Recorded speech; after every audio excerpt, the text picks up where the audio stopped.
Hope you guys are doing well. Welcome to Pillow Talk with Dr. Boyce and Dr. Alicia Watkins. My name is Dr. Boyce Watkins, and I'm here with my lovely wife, Dr. Alicia. How you doing today, babe? I'm doing all right, but I wish we were like on our pillows for real. Yeah, I Yeah. know, I know. Yeah, sometimes we do pillow talk and we're not actually on our pillows, and so I don't know if I don't know if you call it table talk now or something, but this is us in our offices, and it's funny because we're actually in rooms right next to each other. So This is uh, office yeah, I guess it's office talk, water cooler talk. Maybe that's what we can call it. water cooler talk. Yeah. And we Yeah, have a water yeah. cooler. We should just sit our chairs out there in the water cooler and We just do have a water drink cooler. water We and legitimately do, and we drink a ton of water every day. And when we get up in the morning, first thing I do when I get up is start drinking water. But anyway, all right. So I want to welcome everybody and say hello to everyone that's joining us today. In case you don't know, Pillow Talk with Dr. Boyce and Dr. Alicia Watkins is where I get together with my lovely wife, Dr. Alicia, and we talk about issues of the day. Just we try to have intelligent, fun conversations about things that Black people might be interested in. And I want to do a quick sound check. Can you let us know if you can hear us? Give us a quick yes if you can hear us. Okay, yes. Let us know if you can hear us.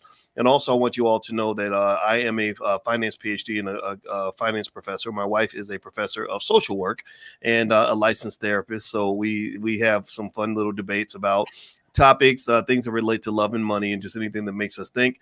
And so I want to say hello to Vita and let's see, Alleluia. Is that right? Big Bird. My name is Corey. How you doing, brother? Good to see you. NA. Let's see, Chanel Shakur, Michael McCurry. Good to see everybody. So good to see you. All right, so let's hop into the conversation as you hit the thumbs up button. Thumbs up, share, subscribe, all that stuff. All right, so Michael Frederick says, think and go rich. That's right, brother. You got to think and you got to grow rich. All right, so here is what I wanted to talk about. So did anybody see, give me a yes or no, did you see that Kamala Harris invited the cast from a different world to the White House? I'm going to ask my wife, did you see that, babe? I saw it a few months ago. I think it's a good idea. That was a very good idea. It wasn't a few months ago, though. It was like a few days ago. A few days ago? Yeah, I saw it on my social media. Maybe they were promoting the idea and it actually happened a few days ago, but I remember seeing things online about them coming to the White House a while ago. Yeah.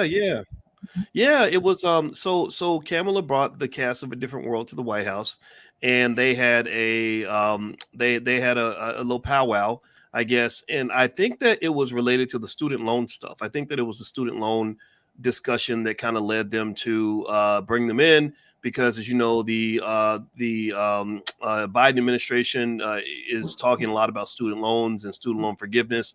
So they thought that bringing in the cast of A Different World would be kind of a cool way to celebrate that. And I'm gonna tell you, I love the cast from A Different World. Yeah. And I know you do too. I mean, how many of y'all, give me a yes or no, how many of y'all watched A Different World when you were growing up? Give me a yes. All the Different World fans, give me a yes in the chat if you grew up with that show and really liked it and enjoyed watching it and just had a lot of fun with it. I know I did. Were you inspired by that show, babe? Didn't miss an episode. Oh my goodness, I was in college. Weren't you in college too when The Different World was on? So that, that was a beautiful thing to see and to witness. Shout out to Bill Cosby for making this happen. Yeah, and you and I are friends with Daryl Bell. It's not Daryl Bell. Daryl Bell. That's his name. You know what? The reason I did not Daryl Bell, by the way, Daryl Bell played Ron. He played Ron, Dwayne Wayne's best friend. And I'm sorry, Daryl, if you're watching, brother. I apologize for getting your name wrong. The reason I felt like I said his name wrong is because there was a great attorney at Harvard Law School named Derek Bell. Derek Bell, the creator of critical race theory, actually. Oh yes, yes. I use all of his stuff in my diversity practice class. Oh yes. Did I ever tell you I talked to Derek Bell one time when I was teaching at Syracuse? Really? I would love to speak with him. Yeah, I have no idea why we were on the phone together, but we talked and I liked him. And that's all. At that time, I didn't know how big critical race theory was. I just knew he was a Harvard professor and I respected that. And another great one there was Charles Ogletree. Charles and we both spoke at the National Black Law Student Association Conference. We were the two keynotes, and it was in Detroit in 2006, right before Kwame Kilpatrick got popped up and. This is so crazy. 2000. Yeah, I hung out with Kwame Kilpatrick at the FAMU homecoming because I was living in Tallahassee at the time. Small world, so Boyce. Isn't it a small world? Well, it's not a small world. It's a different world. It's a different world. It's a different world. Anyway, all right. I know my parents. Every time I think of this, I want to start singing that song. I know my parents love me. Stand behind me, come one day. Ooh, that was a great song, and you hear it. It's almost like that song from the Jeffersons. Remember? Nobody knew the words, but it's like, did do down in the kitchen, a being down burned on the grill. Take that whole. I think black people. I'm gonna tell you. Here's what I think. I think black people. We're gonna get to the top in a minute, but I We feel like make TV better. we make the best theme songs. Good times anytime you need a payment. Good times anytime you need a friend. Like I feel like we are just like every song that has been made for TV shows. When we sing it, we blow it out. When they do it, you get like I don't know. Well, the best white song theme song I've ever heard was "Wouldn't You Like to Get Away? Sometimes you Cheers. want to go where everybody knows your name." That was a good one. And I then, like but then, Family Ties. Family Ties. That's a black person singing Family Ties. oh yeah, what was that? You got to help me know the words now. What, Family Ties? Yes. It was something Mm-hmm. about family, and it made you feel really good. And then the only other song, and then I promise we're gonna get back to the topic. Okay. And the only other song that I thought was cool was Frasier when he was sounding like a black man. Baby, I hear the music calling, toast salads and scrambled eggs. Anyway, And so the Golden Girls, you can't forget the Golden mm, Girls. Thank okay, you there we for go. being a friend. That's okay. Okay. So they do have a few good songs. All right. I think we're the best ones. But anyway, so here's what. So let's get back to all right. So different world. They visit Kamala Harris in the White House, and it was interesting because I was really curious to see how people felt about this visit because how the Democrats do. They tend to show up and get extra black when it's election season, and they sort of disappear when for the other 3.6 years. But the last few months they pop up and they start doing all this black stuff, and I think black people kind of know what's going on. They kind of hip to the game. So I went to Kamala's page, and so Kamala has the video, and it's really it's real. Oh, let me turn this off because if I play the theme song, they'll give me a strike on YouTube. But anyway, so the interesting thing was a lot of the comments were very negative. A lot of the comments were very. I mean, people were not generally very. They were just generally not very supportive of what happened here. Like not because they don't love the cast of Different World. I think they seemed to feel manipulated. Oh, the timing of it all. I mean, they got to pull out all the stops now. This is some serious stuff. Yeah, almost like one of those things where it's like, okay, here you go, doing what you do in every election, where you get extra black, and then after the election's over, we don't hear from you again. Ignore yeah. Yeah, and I'm looking for the comments. I actually lost the freaking page. I had it up on my phone, queued up, and I want to read some of the comments. And once I find it, I'll read them. But on generally Instagram, right? Yeah. So what basically happened was, so Kamala had them all in, and it was pretty beautiful in the sense that you love the cast, you love the show, they deserve to be invited. They all seem to be very very nice people, and people were very supportive of the cast. But I think that they felt that Kamala was sort of using this HBCU thing to pander to the black vote. And Kamala actually went to an HBCU, and people still almost act like she's faking it, right? Because she married Dougie. Dougie's not a black man, and also Kamala, unfortunately, the Democrats have a reputation of really pandering to the black community right before election season. What do you think about that, babe?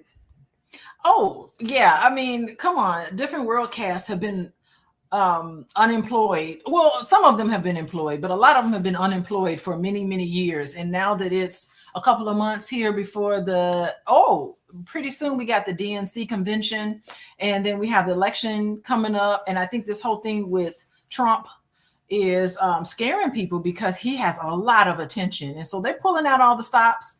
And I'm sure it's a strategy meeting. They're sitting around at this table trying to get black people on board. And we have snuffed it out.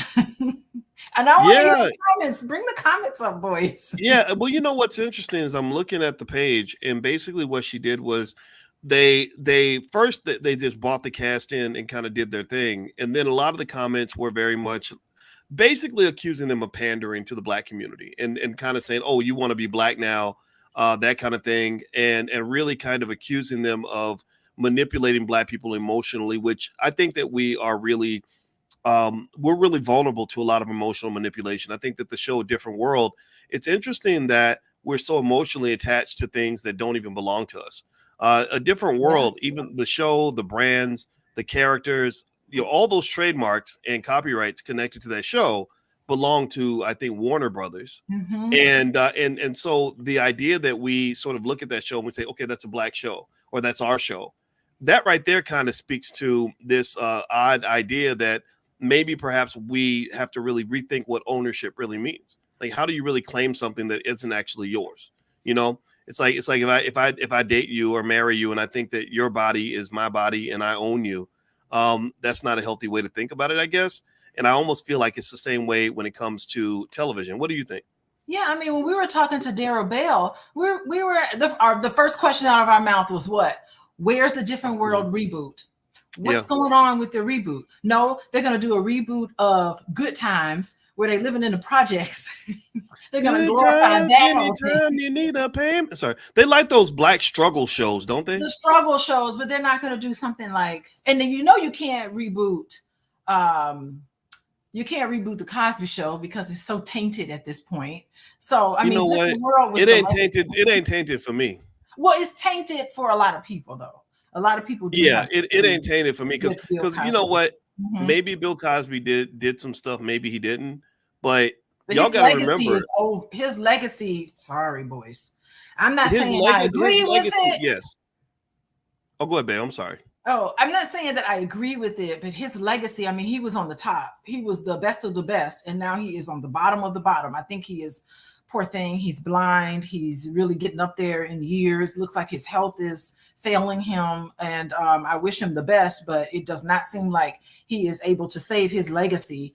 And, Different World, maybe visiting the White House, maybe they can get their own reboot. Maybe they can take this as an opportunity to really put some positive images out there of Black people. Maybe we as Black people can start a campaign. Let's do a reboot of A Different World. That would be pretty awesome to see, because we know the effect that it has on your subconscious. I mean, when The Different World was happening, enrollment of Black people at HBCUs and in college in general was the highest it had ever been with that one TV show. It works, boys. Media works. It definitely programs you. Well, what's interesting is that the comments that I saw relative to Kamala, sort of showing off the cast of A Different World to get votes, there were people in there that went out of their way to say, by the way, we should thank Dr. Cosby and Dr. Alvin Poussaint for creating the show. And Dr. And Comer. more than one person said that. More than one person stepped into the comments, and most of the comments were very negative toward the use of this imagery. It's like okay, you want to use Cosby's creation to get these votes, but then at the same time, you've kind of taken this guy that maybe he earned some of this. I'm not going to excuse his his alleged behavior, but you're going to sort of say we don't want anything to do with him, but we're going to take what he created and use that. And I personally think that's a little bit disingenuous. I think it's I think that you can still enjoy the Cosby Show. In fact, let me ask everybody, give me a yes or no. How many of you still watch the Cosby Show and enjoy watching it? Like if you saw it on TV right now, how many of you would give me a yes if you would watch it and enjoy it? Or how many of you would just turn it off because you're so appalled by his presence on television? Answer me in the chat. Also, as you hit the thumbs up button, I want to remind everybody you're watching Pillow Talk with Dr. Boyce and Dr. Alicia Watkins. My name is Dr. Boyce Watkins. This is my wife, Dr. Alicia. And by the way, if you want to know where my wife does her thing, you can actually go to her website, which she sees clients on an individual basis, couples and families. So you can go to coachingwithdralicia.com. That's coachingwithdralicia.com. Okay. So yeah, I see my name is Corey says I still watch it unapologetically. Ryan Turner says yes. Terry Silver, yes. I'm looking for a no. I don't see any no's. There's no no's. So what's interesting is when you talk about Cosby's legacy, I think about that and what that means. I'm going to say something that is going to sound a little strange. I don't think his legacy is ruined at all. I think that his legacy in the black community, his legacy is very strong. Now, mind you, people might still think that he's a pervert, that he did some stuff he shouldn't have done. But most black people, if I did a poll and said, do you still admire some of Bill Cosby's achievements? A lot of black people are going to say, hell yeah. You know, he created a different world. He created educational shows. He created Fat Albert. He gave all that money to the HBCUs. He gave money to HBCUs when all these celebrities out here just talk a big game and don't ever follow through. They don't. And so I'm not saying that this means Cosby's a good guy. I'm not saying that at all. I'm saying that it sounds to me like just like any other person that we consider to be a hero or a legend, just like every slave master who raped slaves for a living, or just like every racist that's been in the White House, maybe his legacy's just mixed. Maybe that's what it may. Again, maybe among white people now, his legacy's gone. But I personally think that's a fragile legacy to begin with. I think that if you are a black man and you have a good reputation amongst melanin deficient people in America, you're always at risk. You're always in danger. You're one bad Rolling Stone, New York Times article away from having everything you work for destroyed in front of you. So I personally think, based on what I just saw in the chat, to the people that matter to me, y'all matter to me. They don't matter to me, but the people that matter to me still love Cosby. They love Different World. They see nuance. What do you think about that? Okay, so I got two things to say. Number one, I think everybody out here needs to sit down with your family right now, starting today, and start watching every single episode of The Cosby Show, starting from episode 1 all the way to the final episode. And then when you're done, go on to The Different World and start watching that together as a family, because it is priceless piece of art. Okay, I just want to say that. Now, yes, we know the contributions that Bill Cosby has made to television and to Black people in general, but we also know that he fell flat on his face. He went to prison. Seemed like any and everybody who was around him in that time started hollering and got on the bandwagon. I'm talking about subconsciously. We saw him fall, and his legacy in general, his legacy in general has been tarnished. He fell from grace. He was voted, I believe at the time, he was voted the #1 TV dad from what was it called? TV Guide voted him. That means he beat out all the other white fathers that we saw on TV. He beat all of them out. He was the #1 TV dad. He cut across everything. And I think with Bill Cosby, I think he knew the impact of his work. He knew the impact of the Cosby Show, and he was a little upset with what happened after the Cosby Show. Because remember, the Cosby Show was like a seminal piece where we can say, look, Black people can name their children Theodore, what was his middle name? Theodore. I mean, come on. That's so, it's a little elitist in a way, right? To have a doctor and a lawyer and to show all of that. He thought that the rest of the Black TV shows would follow suit, and it did not. You know, what happened after the Cosby Show met its success, the subsequent shows behind it was, you know, back on a little bit of buffoonery again. And I think Cosby became very upset with what Black people were doing. And he felt that we needed to carry ourselves a certain way. So it was this inner battle. And I think, you know, that made him, he became a little cynical when you listen to his speech. And then he gave that speech. Do we want to talk about that speech he gave? The famous speech. The pound, what's it called? The pound cake speech? Come on. Yeah. The Well, pound cake speech. remember That's the sad. 90s? That's a You very talking sad about, speech he gave. you know, you're talking about when you were talking about the buffoony shows in the 90s. I think the epitome of that was Homeboys from Outer Space. Remember that? And was Daryl in Homeboys from Outer Space, or am I just making that up in my head? And that's another thing, because they used the characters from the Cosby Show to put out, because he was very upset because Lisa Bonet did, what movie was that where he played? She Oh, well, was sleeping with an evil or the devil. What movie was yeah, this? she had sex with the devil or something She had crazy sex like with the that. devil. He was livid because that's his daughter. You know, subconsciously, that's his daughter that just got turned out. In Wow. a way Now, that was like, oh, was Daryl in Homeboys from Outer Space? I don't know. It, Somebody will look it up. yeah, I'm gonna look it up. But yeah, so you are right. Now, yeah, Daryl was in that. Yeah, with Flex. Isn't that funny that Flex Alexander and Daryl Bell, mind you, you know that Flex and Shanice are friends of ours, right? Flex hit me up on Instagram back before they took down my Instagram. I had a I had a page. I knew I would get. I kid you not, in my inbox I would get messages from. I keep calling him Theodore Huxtable, but that's not his real name. His real name is Malcolm Jamal Warner. Thank Who is, you. by the way, a very cool dude. And me and Malcolm would talk extensively. And I love talking to Malcolm because he's a smart guy. And he would hear me say things about politics that would shock some people because I say what's on my mind. And he would, instead of saying, oh, that's stupid or that's crazy, he would say, can you explain that further? I'd like to understand that.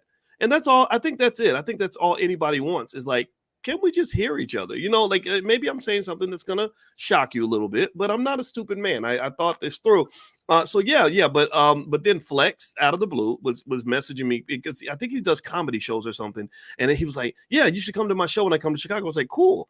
And then Daryl Bell, you know, who is a great guy, super smart, and Daryl kind of helped us understand the limitations of what they can and can do. I was shocked, and I hope you don't mind me sharing this. I think it's public knowledge, but I was really shocked when I found out how much of a grip Warner Brothers has on the show. How they literally got a trademark or a copyright or something on Whitley's accent. Like Jasmine Guy she cannot speak in that accent. Her accent was copyrighted. So that's insane. For her to use the accent that she came up with, she'd have to get permission and pay somebody if they'll give it to her. She'd have to do that. So she has to speak in a different voice. What you gonna say? No. I think that's interesting, right? And that really gets into, I think, the difference in terms of how Black people. Can you hear me? Yeah, I hear you. Okay, that gets into the difference in terms of how Black people and non-Black people view ownership and entertainment, right? I think that when it comes to entertainment, we tend to think about trying to get on the stage. We want to be seen. We want to sign the deal and be the entertainer and get all the attention and the fame. This is so hard, boys. Right. We do. Well, we do. But here's what's interesting, right? The people that are in other communities who see the talent that our people have, they're not thinking about getting on the stage. They want to own the stage. They want to be behind the stage. They want to put $1 billion into the distribution of the images that are on the stage. They want to get the trademarks, copyrights, patents, whatever related to whatever's being created through entertainment. So when we saw hip hop, we saw, if you use hip hop as an example, we saw hip hop as creativity and a party and fun and everything else. They saw that as a business, and I think that so all these copyrights and everything on these shows that we consider to be Black shows pretty much means that others have monetized Black attention. And we've provided that willingly. We're not getting money from this. We're not making the revenue from this, but they are. And they're thinking, okay, what's the next big thing we can use to monetize the attention that we can get from the Black community? Oh, that's right. Let's create a movie called Black Panther. And it'll become a thing, and black people will show up wearing their Black Panther costumes, and it'll become a must see TV for every person in the Black community. And at the end of the movie, I want to jump in. At the end of the movie, a Black woman is going to save the colonizers. Is going to join in and help and save them from everything. After talking about them all throughout the movie, you're going to join with them in their council. You're going to bring them into the fold. So That's heavy. strong Black people, again, it's another representation of we are serving them. That's what By the the Black way, Panther was. guess what? I found the the comments under the Oh, Kamala Harris okay. post. What did you say? So I'm gonna read that in a minute. But before I do that, if y'all could do me a favor, please hit the thumbs up button, thumbs up, share, subscribe. You're watching Pillow Talk with Dr. Boyce and Dr. Alicia Watkins. My name is Dr. Boyce Watkins. This is my wife, Dr. Alicia Watkins. I'm a finance professor. My wife is she's a full professor of social work, not just a professor, a full professor. I got to give this Black woman her props.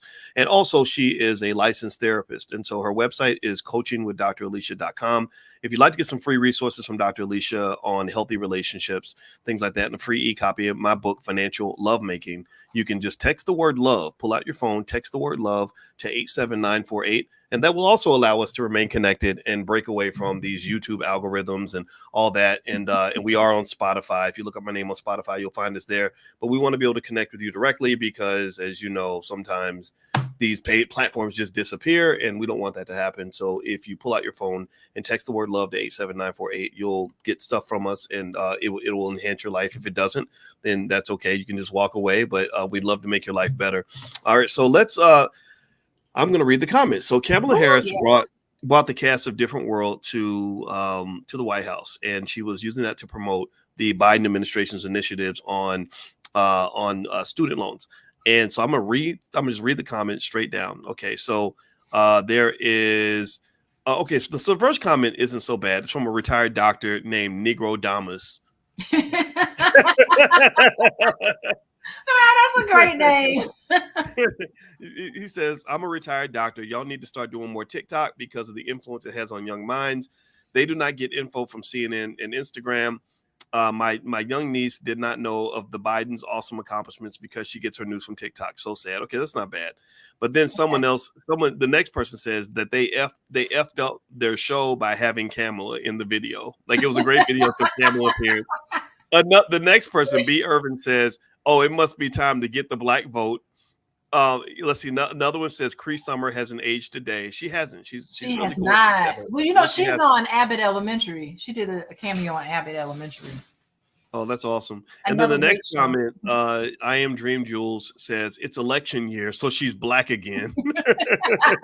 So, you know, Kamala, they didn't call her Chameleonaire because Kamala Chameleonaire, she tends to like sort of change races, like depending on where she's at. So sometimes she's Indian, sometimes she's Black, sometimes she's a white woman. That's pretty impressive. But you know, there's a whole thing. You know, there's a whole thing on TikTok about they've been monitoring her silk press. They said she get her silk presses done, and all she do is get silk press and laugh. And I was like, you know what? If I was ever vice president, that's what I would do.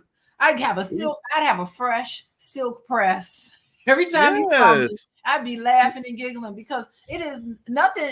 It's just wonderful being the vice president. It's not much on you when you're the vice president. I don't know about that. All you do is just hold up whatever the president says. You just like all you do is listen to what the president says, and then you just say it in your own words. You can put the president's speech into AI, Chat GPT, and just create yet another copy of his speech, and that's it. Vice president. At least that's what I see. So what he said. I don't hate it. Okay, so here's another one. Someone says the VP ain't FBA. FBA stands for Foundational Black American, which is interesting because they rarely put a Black person in that high of an office who is just standard African American descendant of slavery. They have to show allegiance. They have to show allegiance to them. Yeah, or maybe you have the white spouse. The white spouse is another allegiance to them. Yeah, I think the white spouse is another signal that you are a little bit safer. And in addition to that, if one of your parents is from another country, like Ketanji Brown Jackson had the white spouse, also her family's not African American. So really, I think it is important, you know, when we're looking at so-called Black faces in high places, I think that it's okay to make a distinction between those who are African American and those who are just Black. What do you think? You know what just occurred to me? What? Isn't that what we saw in the Black Panther? Because it really wasn't African Americans that helped the white people out. It was the other Black folks who helped them out. It was the people in Wakanda, where the African Americans were kind of just like playing basketball and doing treacherous things. Because remember, Killmonger, is that his name? Killmonger? I can't get, Killmonger. You know how I feel. Killmonger represented African Americans. And his role, he was so demonized in his role. He wasn't helping out. So that's what we are. We're part of the Killmonger group. And I think that the other group, the Wakanda group, who eventually came in with their accents, because I let you know that they're not here. Those were the people that helped out. So that's what we're seeing. We're seeing selected Black faces just so that we can have an avenue to cultivate their agenda, to further their own agenda. It ain't just all Black people. It's this select group of Black people who are furthering their cause, and they're not African Americans. Well, the way I kind of look at that too, what I kind of see with Killmonger versus the Black Panther kind of thing, and you are 100% right about that, is that there is, I think there's this belief that African Americans are these flawed, damaged people, and that the best thing, in the tradition of racist white paternalism, the best thing they can do for us is to teach us how to be a little more civilized and how to put the past behind us, right? So, and what's interesting is that even this week I saw Nick Cannon, who was humiliated pretty badly, unfortunately, by the people that kind of run Hollywood. I saw him do an interview, and he was kind of saying, we have to get past this whole blame the white man thing. And I felt like, and I don't disagree, right? Hold on, wait. Nick Cannon, yeah, Nick Cannon said, but don't get me wrong, it wasn't a bad interview. I don't think Nick's a bad guy. I spent about an hour on the phone with Nick's father. I can learn a lot by listening to how your father talks, and I liked his dad, and I liked Nick. But unfortunately, Nick well, the hard part is that Nick was the wrong guy to deliver that message because unfortunately Nick is a little bit incarcerated. He's in this space where he's making lots of money playing these roles, on these goofy shows, and a walking just sort of stereotype. Yeah, but then on top of that, though, it's like he was humiliated. Like, they really, when he did that interview with Professor Griff, where they got into this conversation about who the original Jews are, which is apparently, that's just a conversation you're not allowed to have if you're from Hollywood. You're not even allowed to ask the question. Like, remember Kyrie Irving, he just literally retweeted somebody asking the question. They punished Kyrie in the same tradition that they punished Nick. And it's kind of like sort of saying, like, look, you need to remember who's boss. So Nick submitted to that. Nick apologized repeatedly over and over again. He's got child support payments. Well, he does. He got child support payments. That's real talk right there. That's so true. I mean, I guess a lot of people would apologize to pay their child support. He's got to survive. He's got to survive in this world. Nick's gonna have to work till he's 112 because he got about 8. Never stop. Ain't never gonna stop. That man got a big family. Anyway, though, but the thing was that I felt like Nick was not the right guy to deliver that particular message about what African Americans need to do, because he's speaking from a position of what appears to be some type of servitude or something where he has to be committed to something. And so anyway, so going back though, let's go back to the whole Killmonger thing. I think with Killmonger, you're right. It does represent sort of this idea that African Americans need to get over it, that we are damaged and that we behave this way because we have refused to get over the fact that we are hurt by what others have done to us and what we do to each other. And so the idea that Killmonger was presented as the bad guy and that the Africans were presented as the good guys, and the so-called good guys end up saving the white guy. Loyalty. Yeah. I think that there's a real message in that. Yeah, and if you look at Black Panther 2, if we want to get into the second one, everything was, I mean, okay, I love the rise of the Black woman, but it was the rise of the Black woman to yet again save white people. And that's always been our job, is to be in this servitude role. Come on. Boy, remember the end of the Harriet Tubman movie? Oh God. Shoot the man. Well, why wouldn't she shoot him at the end? I was like, where Think about this. In the Harriet Tubman movie, the only person Harriet actually killed, and remember, Harriet was known for carrying the shotgun and taking people out. Come on. The only person Harriet killed was a black man. She shot her. I mean, she had her gun at the white guy, and then instead of shooting, she made this stupid speech about it ain't right to enslave somebody. Right. You ain't supposed to enslave people. That's the dumbest. Who are these writers? This is the dumbest. I could not, as an actress, I'd be done. I'm like, this has got to change. Never make it. Well, the Harriet Tubman movie was just interesting because you could see where the writers of this film created characters specifically to pursue their agenda, right? There were two characters that we know were fictional, that we know did not exist, and that was the gay man. There we go. I forgot about this. So that makes it three.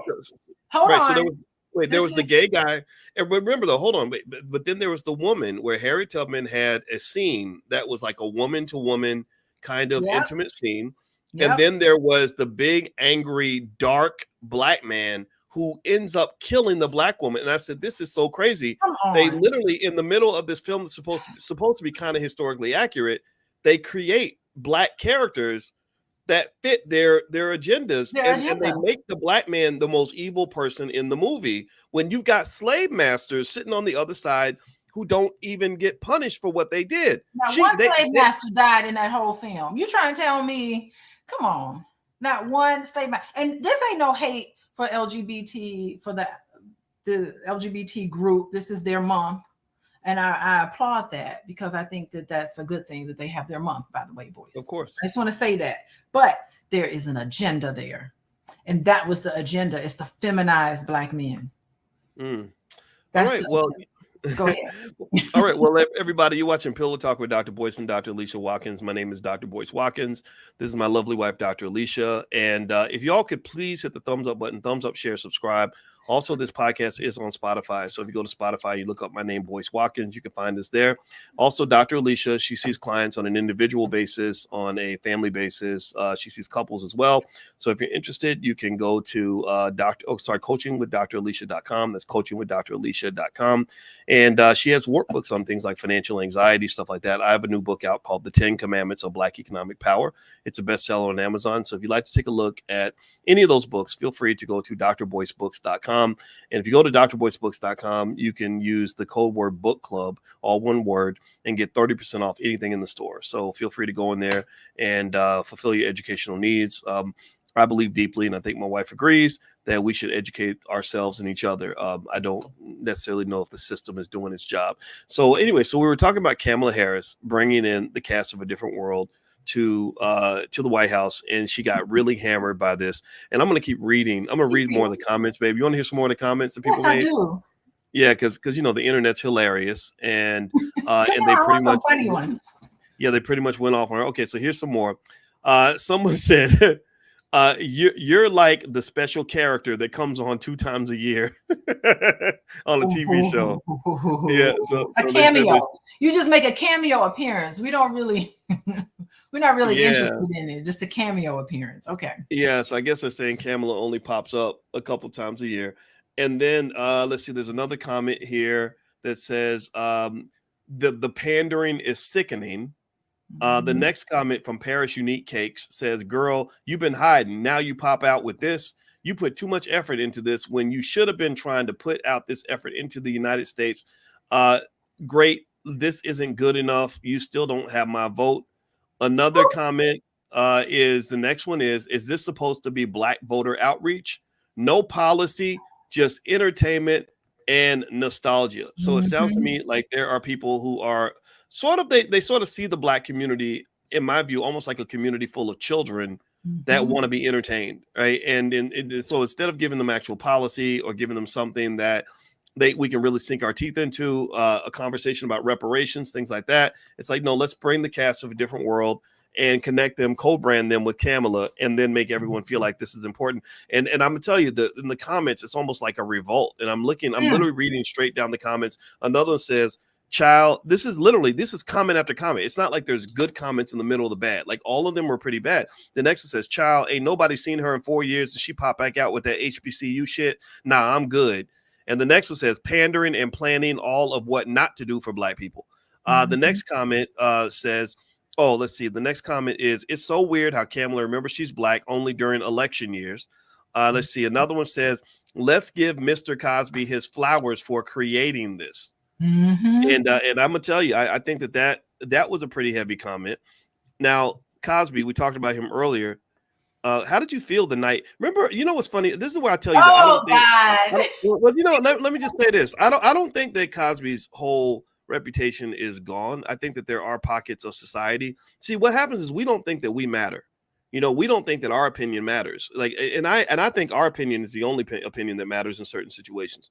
So I'm gonna tell you, you know, when I asked earlier, I said, how many of you still have, some sort of favorable opinion or respect for Cosby?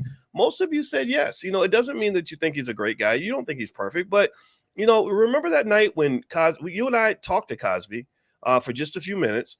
I guess he wanted to reach out and thank us because I don't know what he was thanking me for, because I didn't defend him. I just said he deserved a fair trial. I think that he was kind of railroaded a little bit because they literally broke the law to incarcerate him. So anyway, we were on the phone and our mothers got so excited. They were like when he called, like my mama and your mama both asked to be on three-way when they he was called. Giggling like little teenagers. I was like, they really were. See my mama during that time. They really were. Your mama was excited. My mama was excited, and they didn't give a damn. Like they just kind of. I think that women of that generation, like the old school women, and shout out to Felicia Rashad as well. I think the old school women, they kind of see the nuance of it. They don't forgive the men when they misbehave, but they do kind of say, we know what the real deal is. Like we know what was going on in Hollywood. We know about, some of the stuff that they won't talk about in the media, where maybe it's not as clear cut as people want to make it out to be. We know why y'all was all kicking it in the Playboy Mansion. Right. Instead of making it like, the black man was there for a reason. Right. Like the black man's there because he wants to be a predator. The white woman she was on her way to the grocery store and the black man kidnapped her and took her to the Playboy Mansion. No, y'all was all up in there because y'all were doing some dirty stuff. Right. And I think it doesn't mean Cosby back then. Right. It doesn't mean that anybody thinks Cosby is innocent or that he didn't do some things he should be ashamed of. It just means like, come on now, y'all trying to isolate him as the only person. It's like he was the only person that did dirt in the 60s. And we know that that's not true. Remember the driver? I want you to talk about this because I've talked too much. But remember that time? I want you to describe to everybody, babe. That night, you and I were in Los Angeles and we rode. We had a driver who drove for Hugh Hefner for a bunch of years. His name was David. He was a white guy. And he gave us his opinion of all the things he saw. He said, I didn't just know Hugh very well. I knew Bill Cosby very well. And he knew the women that were in the documentaries. What did he say? Go ahead, please. He said, I've seen things and heard of things that would make Bill Cosby look like a saint. He said it's mild in comparison to what was happening in the Playboy Mansion back then. And everybody knew it. Everybody knew what was going on. When you went to the Playboy Mansion, this was going down. Like everybody knew what it was about, which is exactly what our mom said. Our mom said, why would you be there? Everybody understands what it was. Why were you there? So it's not like it was a mystery. You just kind of fell into this situation. It's like they were capitalizing off of this situation. They saw him kind of fall down and then everybody got on a bandwagon so that they can get that money. They were looking for that paycheck. Yeah, and this is terrible because there are real cases of assault against women that we do need to acknowledge because the Me Too movement in a lot of different ways is shed light on actual situations where women were taken advantage of. So I definitely don't want to sound as if women are just out for money. But I think in that scenario, it was kind of overdone. But I will tell you this, during that time when Bill Cosby was on trial, I was teaching a class to white suburban women about race issues. And all of them said, oh, this is nothing but racism. Every single one of them. There wasn't. It could be skewed a little bit because because these are like different type of white people. But even they were thinking, isn't this amazing? You know, that they would actually bring down Bill Cosby and everybody else is not going down with him. All the other people that were doing it, it's nothing but racism. And I didn't say anything. I just stood in the middle of the classroom and they all talked about how the Me Too movement was weaponized against Black men. Mm-hmm. Well, So they got us all fooled. Mm-hmm. Well, let's think about it like this. I'm going to say something and I'm going to question my own statement because it just came to mind and I'm throwing it out there for us to process this because I want to encourage all of us to just be thinkers. I think it's possible that there's a big overlap in terms of who Hugh Hefner was, who Jeffrey Epstein was, who Bill Cosby is, and who Diddy is. Like, I think Diddy, Cosby, Epstein, and Hefner all had a lot in common. I think Diddy, Cosby, Epstein, and Hefner could have all partied together. Maybe they did. Maybe they did. It's possible. Ain't no party like a Diddy party. Right. So you saw. So Yeah. Epstein got it. He paid the price for his behavior. And really, I think that there's even something deeper and more sinister going on, right? Not to feed, and I see, the name Weinstein, maybe that's another name to throw in there as well. And here you're talking about men who were all invited into the most privileged circles. You know, Hugh Hefner is glorified. I mean, Hugh Hefner is glorified. I mean, they've done specials on him. He got roasted. Like they have treated him like a saint. And it wasn't until he died. It wasn't until Hugh Hefner passed away that now all of a sudden this Me Too movement is now being seen. Oh, and another name I would throw in there might even be R. Kelly. I think R. Kelly is something different. Really? Okay. I don't think we can really compare R. Kelly to Bill Cosby necessarily, because that's just a whole different thing that's happening. I think, R. Kelly is a tough one to defend. I'm not defending any of them. I'm not. No. Let's just be clear. I'm not here to defend. Yeah, I'm not here to defend any of them. What I am here to talk about is the compare and contrast. And I want to ask y'all, give me a yes or no. Let's go back. Let's rewind the clock. Let's go back to 1998. And let's write down all these names. This is a thought experiment. I want everybody to go with me on this if you can. So what names we mentioned? Diddy, R. Kelly, Cosby, Hefner, Weinstein, and Epstein. So we got two Steens, a Hef, a Cosby, a Kelly, and a Diddy. So Kelly and Diddy are two entertainers, a rapper and a singer. Cosby and Hef are two OGs. These are guys that have been around for a while. And then you got the two Steens, right? So who are in a whole different community in terms of controlling, Hollywood or access or wealth, right? Could you all imagine a party in 1998 where at least 4 out of 6 of these men were at the same party? Could you imagine a party where Diddy is there, R. Kelly is there, maybe Weinstein or Epstein is there, and it's at Hugh Hefner's house? Maybe during the time, remember he had the theme song to the Olympics? Wasn't he like, I believe he had a theme song to the Olympics. I believe I can fly. I believe I can touch the sky. Okay, so here we go, right? So can you imagine, like, let's say we rewound the clock 25 years.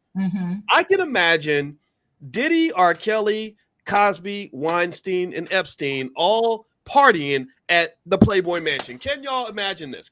Is that something that you think would have been possible in 1998? Give me a yes or no. I think it's possible. And here's the thing. This is what's just so interesting to me about this is that I see a lot of overlap in those guys in the sense that they were celebrated at one point.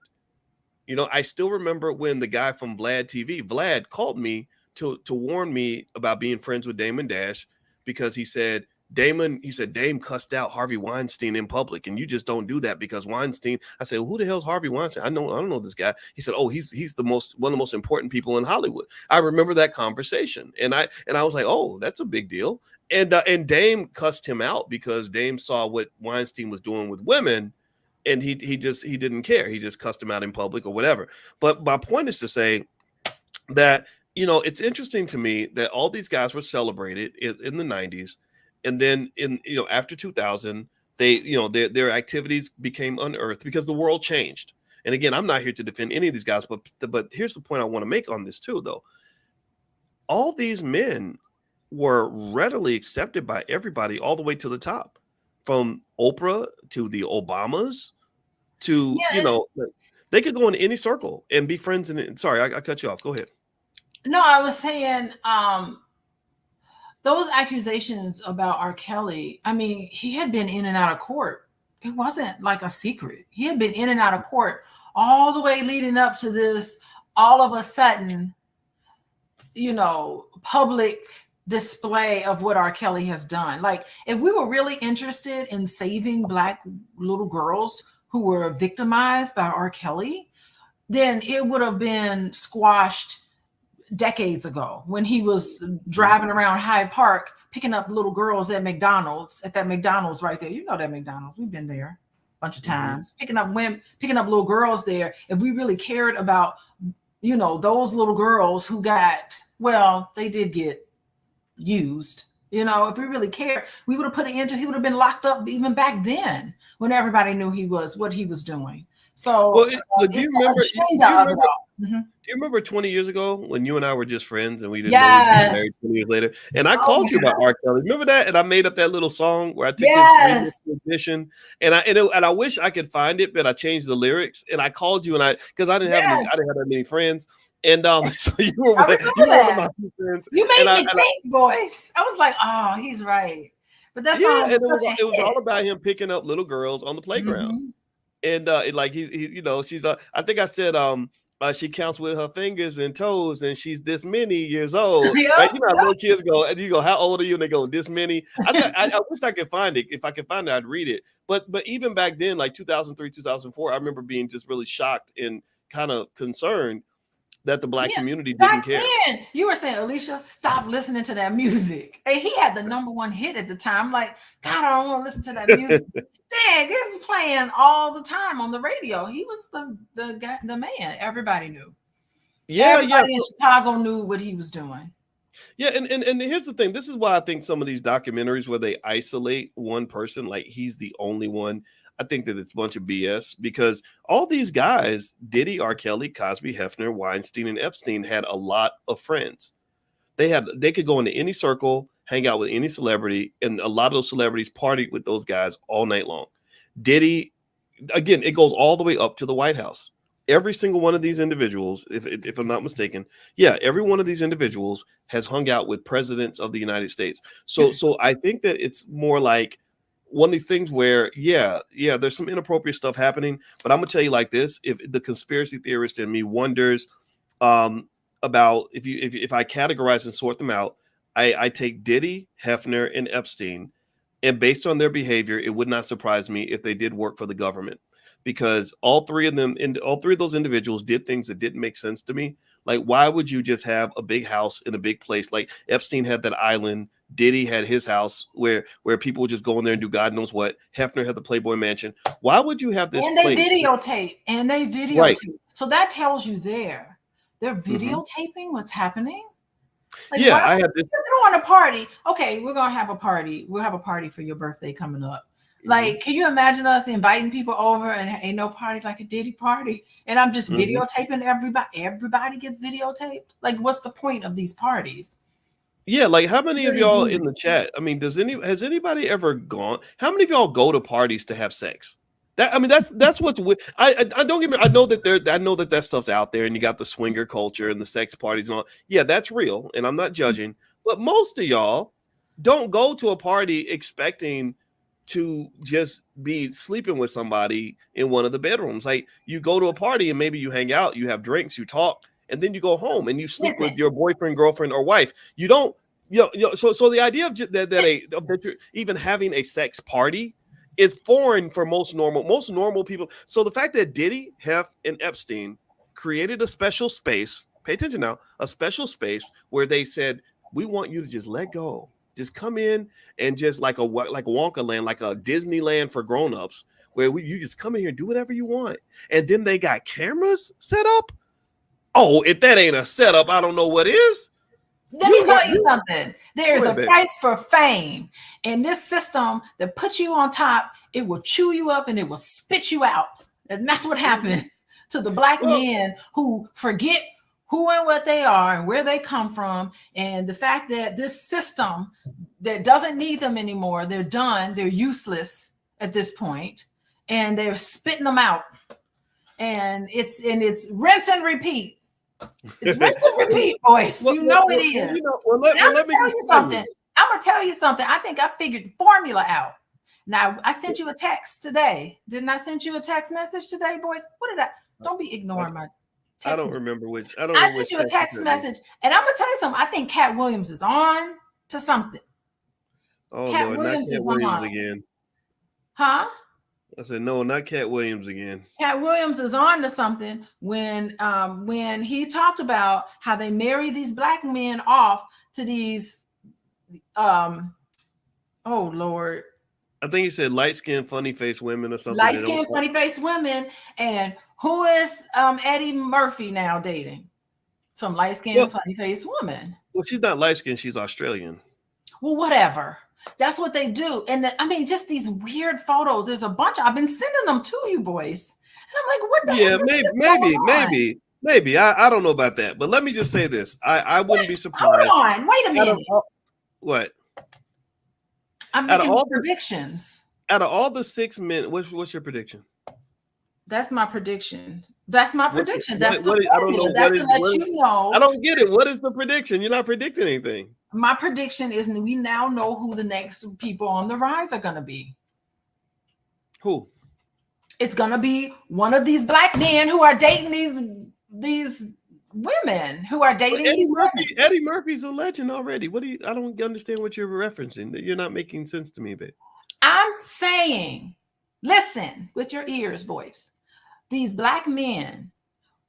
Okay, so we just laid out the formula. How you're brought into the system. It's a ritual. You're brought into this system. Cat Williams talked about it in January. He started the new year talking about this. It's a ritual where these black men are getting married off to these white women or these high yellow. You know how he mentioned, what did he say, Boyce? You had it. You just said it.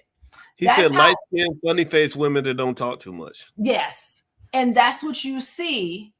And I gotta go. But anyway, that's what you see, and that's what we're seeing now. I think that's the new formula now. That's how we can now tell who the next people on the rise are gonna be. That's how we can identify them, because their whole life, Eddie Murphy's never dated a white woman his whole life.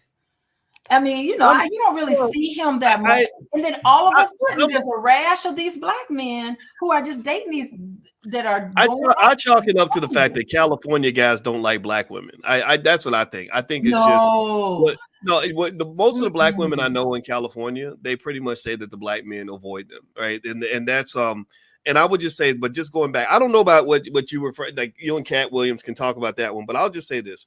I think that when you talk about Diddy, R. Kelly, Cosby, Hefner, Weinstein, and Epstein, you're talking about 6 guys who were invited into every circle, and they probably tainted a lot of people who are desperately working to make sure they're not affiliated with their relationship with these people. All these people, like I remember hearing stories about how R. Kelly would have Michael Jordan over to his house to play basketball. We know Diddy had everybody around. Cosby knew everybody. And so I think that this idea of kind of isolating people and saying these are the bad guys, everybody else is good, I don't think that that's accurate. I think that there are a lot of so-called bad guys, if you want to call it that. And I think that nuance is called for. So my summary on that would be that if you're going to talk about a different world, then you got to give some credit to Cosby. You can still hold him accountable for anything that you think he did wrong, but the man had a brilliant career. He did a lot of great things for the world, and I think he's going to have a great legacy in the black community. And I'm sick and tired of white people deciding, what the legacies of black people are going to be.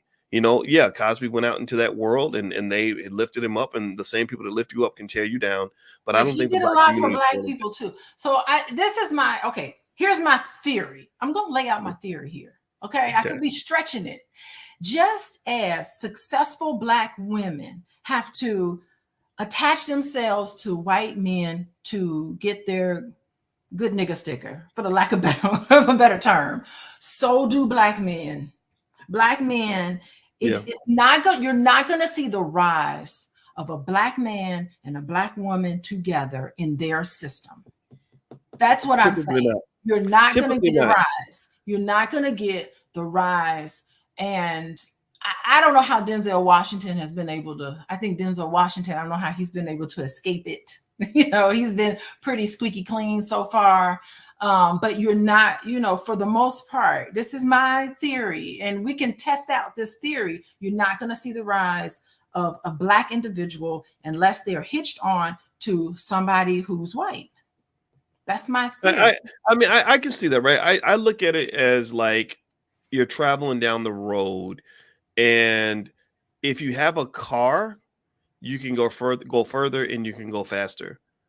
But it's still possible to travel without a car. You just have to walk a lot further, right? Like you do have a lot of really prominent black couples. LeBron and his wife, have done quite well. Samuel Jackson has a black wife. There are lots of black couples that get certain opportunities, but I do agree with you at the same time that when you send these signals, like you say, look, hey, my wife is white, or hey, I'm not really black, I'm African black, right? These little subtle differences that does open doors that you would not have if you are a pure African American couple. Like Ketanji Brown Jackson would not be on the Supreme Court if she were an African American woman with an African American husband, because I think white America knows just how much they owe us. And they know that if you are intelligent, conscious, and black, like James Baldwin said, you have to be full of rage. If you are African American and you are not angry about what they've taken from you, what they've done to you, he says basically something's wrong with you. Right. And so I really think that that's part of the reason why we're pushed out, because I think that there is an expectation we're going to have some anger. And truth is that we're supposed to be. When things like that are done to you, you're supposed to be mad about it. So shout out to the angry black people. I think that you have it right. Babe, I'll let you get the last word. Any final thoughts? Well, that was my final thought. My theory that I lay out. We should do some more talks about this and to see, this is my model. And let's just pull the data in as we go along our little life, watching and observing and paying attention and using our critical thinking, our critical thinking brain. Let's see how the data fits this model. Okay. All right. So Yeah.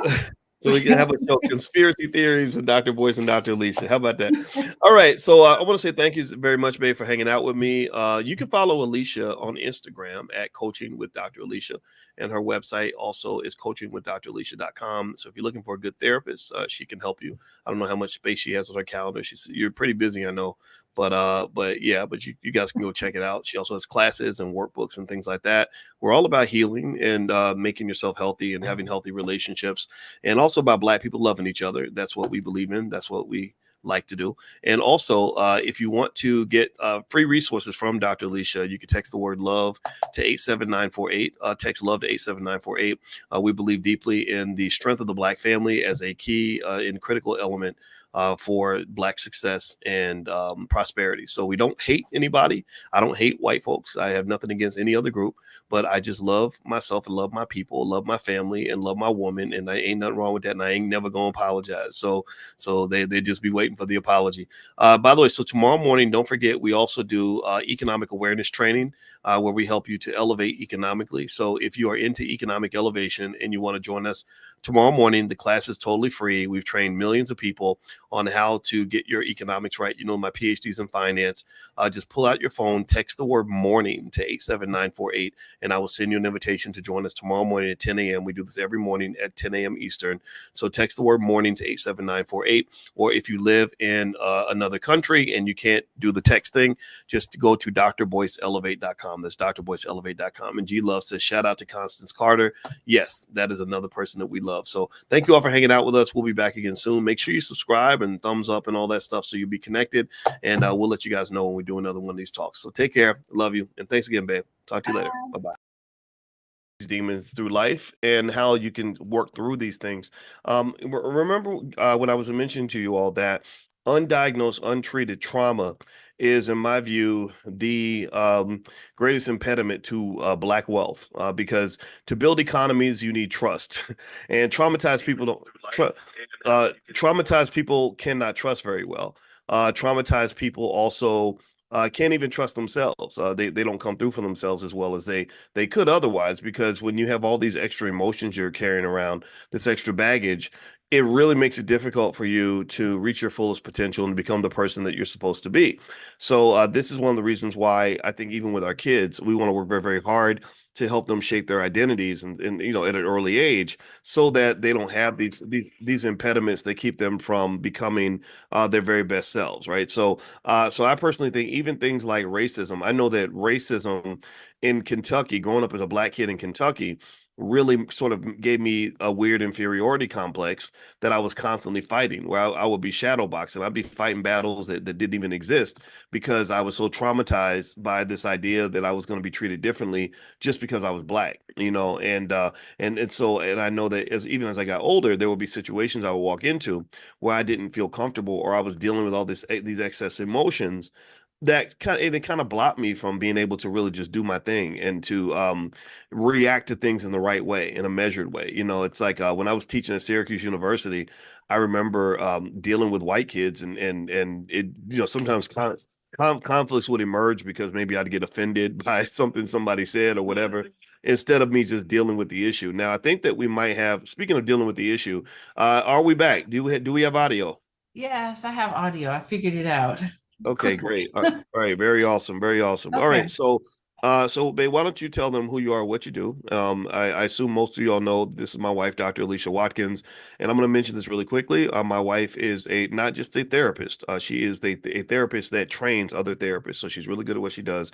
Also, she is, and I got to give props to the black woman next to me. I hope that's okay. She is one of Well, the few, a very small percentage of PhDs.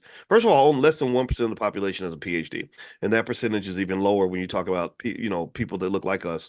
But then even beyond that, a small percentage of PhDs become full professors at a university, right? So she's really rare in her field. She's one of the best around. I watch her every day in terms of the fact that she listens to therapy trainings just for fun. I've seen her read books hundreds of pages long on the subconscious mind. So she's really a great partner in terms of being able to understand what's really happening with our mindset and our money. So with me saying all that, babe, why don't you tell them look who at you are, what you you. do, and everything else? Because I have to lay it out there. I want to lay it out there because I don't want people, because there are a lot of people on the internet who sound good but don't know what the hell they're talking about. Yeah. And I know you put in 20 years of work, 30 years of work into this stuff, right? So to me, I think there's a difference between somebody who has been studying something for 20 or 30 years versus somebody who just got up one morning and decided to start a podcast, and so because it really can cause you, it makes the difference between getting good information and bad information, or scientifically proven information, versus just something that came off somebody's hip. So anyway, I'll let you go ahead and take over from here. Why don't you tell them about what you do and everything else? Yeah, my name is Dr. Alicia, and I am a social worker. I like to present myself as a social worker first because that's my background in my training, and I work as a professor in the Department of Social Work at a a nice institution. So that's what I do. I do train other adults who want to change their career and become a social worker, many of them, and I also do a lot of supervision for individuals who want to get their license. So I'm a licensed therapist, and so I help sign off on other individuals who have completed their degree and they also want to become a therapist, a licensed therapist as well. So that's some of the things that I do. And I also have my own private practice, and I do a lot of work, particularly with a lot of your students, Boyce, but also some other people as well. So I work with families, I work with couples, I work with individuals who have these demons attached to them. I love this whole, uh, what is it? You said financial demons Yeah, that you're going financial to talk about demons. today. Yeah, Yeah. that's So, yeah. Go ahead, mhm. please. Sorry. Yeah, I mean, I think I love that whole concept.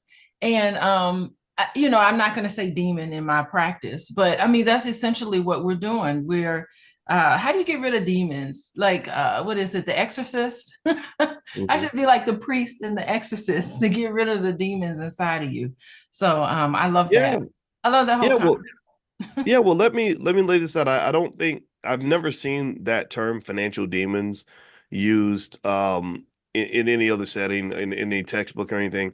But but that's the goal of the Black Business School and our financial therapy department is we're not here to just simply replicate what's already been studied. We want to go deeper. We want, we're the black wealth, the black wealth surgeons, of America, in the sense that, to solve a serious problem like the racial wealth gap, you really need to do that surgery. You need to do that specialist focal, very, very deep focused specialization that's going to allow you to figure out from a nuanced fashion like what's really happening here, right? So the term financial demons is basically something, or you can call them money demons, either one, whatever you want to call them. It basically comes from any fears or anxieties or negative beliefs about money that can really undermine and sabotage your financial thinking. Now, I want you guys to give me a yes or no. Would you say that there are money demons in the Black community? Do you think that there are fears when it comes to money that plague us, anxieties, just stress that comes when it comes to money? Are there negative beliefs that hold us back? And also, the thing about these psychological barriers is that they might come from past experiences. I want you to think about the past experiences that you've had or that you've seen other people have that may affect their decisions when it comes to money. Social pressures like keeping up with the Joneses, following whatever you saw them do on BET, ingrained beliefs. Do you think that there are any money demons that relate to ingrained beliefs, maybe cultural baggage or social norms or generational curses that relate to money that keep us broke, that keep us struggling? And the thing is that here's the thing about a money demon. A money demon, it can show itself in the form of stress, poor financial decisions, or maybe even avoidance of financial responsibility, right? For example, maybe the guy who would love to get married and have children, but he doesn't because he's afraid that he cannot provide for anybody other than himself. Hey, give me a guess if you've seen that before, right? So I want to kind of dig in what's in just a point of confession. I know my wife she always goes too deep into stuff like that. So I don't want you talking about me, but I'm gonna confess a financial demon I had about marriage.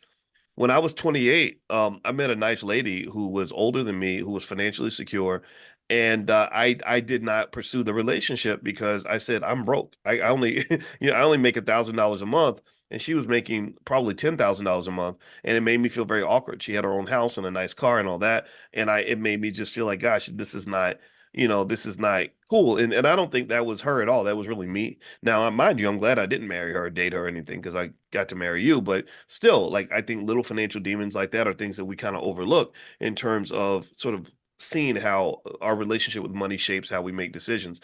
So let me ask you this, babe. Based on what I said about financial demons, in your practice as a therapist, do you see a lot of money demons pop up in terms of maybe fears or anxieties or negative beliefs about money that may sabotage the thinking of the clients that you see and things like that? Or what in your experience as a therapist? I know you can talk about individual cases, and I don't want you to do that, but how often does that come up? Well, financial demons is what, and other types of demons, we can take it in terms of your thoughts. That's what gets you into my office. Mm. It's the results. It's how it shows itself. And that's when people tend to be like, okay, I need to seek some help because I can't function every day. The stress is so overwhelming that I can't continue on with what's happening in my life. And so when it starts to become overwhelming, it's the consequences of attaching yourself to these financial demons. It's an attachment that you have to them, and it's a thought process. And it's interesting because with financial demons, the more you feed it, the bigger it gets. And you feed it in two ways. The first way you feed your financial demons is by avoiding it, is by just saying, you need to open up your credit card bill and you need to look at what you spent last month, which is what we're going to do after the month of May. It's crazy, right? You know that you have all of these issues that you need to deal with and you're avoiding them and you're not addressing them. And so what happens is that short term, you feel a relief, but long term, it ends up getting worse. So that's how the financial demons grow. Number one, by avoiding. And the second way financial demons grow is by fixating yourself on what you don't have and comparing yourself to others and say, I don't have this, I can't do this. It's this rumination that you have in your head about what you can and cannot get, what you think that you think. It's what you think that you cannot have. And that's the second way you feed these demons. These demons actually are energy that lives off of you. It attaches itself to you and it grows based on your fears. Mm. It's Okay. like the movie It. You ever see the movie? I love the movie It because Uh-huh. really, it is a perfect dramatization of what happens inside of us. You have to remember, ain't no devil in terms of how I see it in my work and how I see life in general. There is nothing outside of you. There is no devil. There is no demon. The real demon is your thoughts. And if you look Mm. at the movie it is a representation of what happens inside of all of us when we start feeding this demon. And Mm. that clown, it got bigger and better. It fed into their insecurities and it grew until one point in this movie. And it's when they stop and they turn around and they face that clown and they start beating that clown up and and they start attacking it. Mhm. And that's when the clown shrinks down into nothing and just goes away. It's the same horror film. All the horror films that we have is nothing about how it's nothing but how something gets attached to you. But Hollywood makes it seem like these scary people are doing something to you. There's nothing outside of you that's against you, really, other than your mind. And I really do mean it in terms of racism, white supremacy, believing that the white man is all that and they got everything and they're the desirable people. That's mind control. That's them feeding us the demons of this other thing is better than we. Mm. Wow. Okay. Yeah.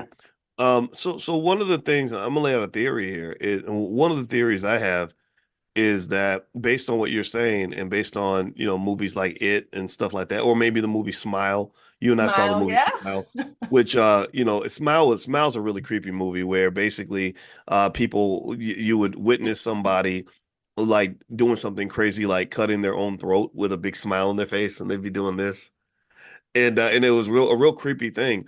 And what we realized when we saw this movie was we said, "Oh, this movie is really about trauma. It's about how trauma Yeah. is contagious and how that causes us to, that we can that traumatized people can traumatize other people, and it becomes almost like a virus, right? So it almost seems like with money demons, one aspect of the money demon concept is that you're really also talking about, in my opinion, these preconceived beliefs that people have that really come from these generational curses that are passed down, right? Or perhaps a money demon might be a trauma that you experience because somebody financially traumatized you. Let me give you an example. I talk about this a lot in my book, The Ten Commandments of Black Economic Power.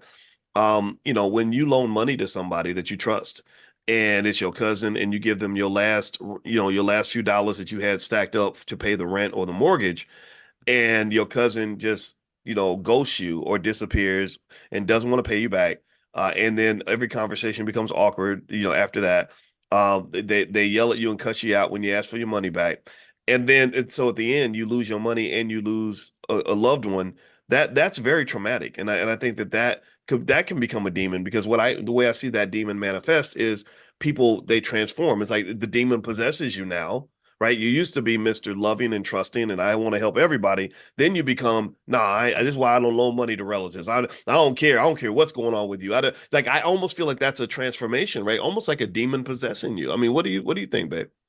Yeah, well, I mean, I just don't recommend people loan money to anybody, really. I think that you should, if someone is in a dire situation and they really need money, you probably should just think about what you're comfortable parting ways with. What's an amount? All of us right now should think about, okay, what amount of money can I part ways with where it's not going to make a big difference to me? And that's how you need to think about working with people who are close to you in terms of money. Just give them the money.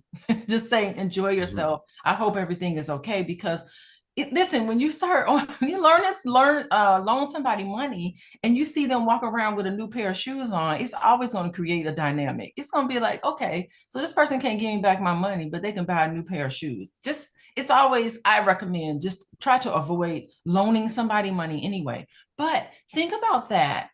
Think about how you feel when you have worked hard and you have been successful, and there's other people in your family who's not been successful.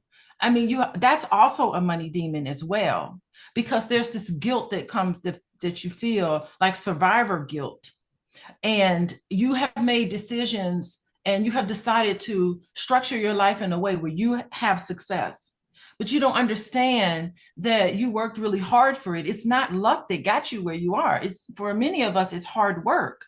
And you start looking around at everybody else and you're successful and other people aren't successful.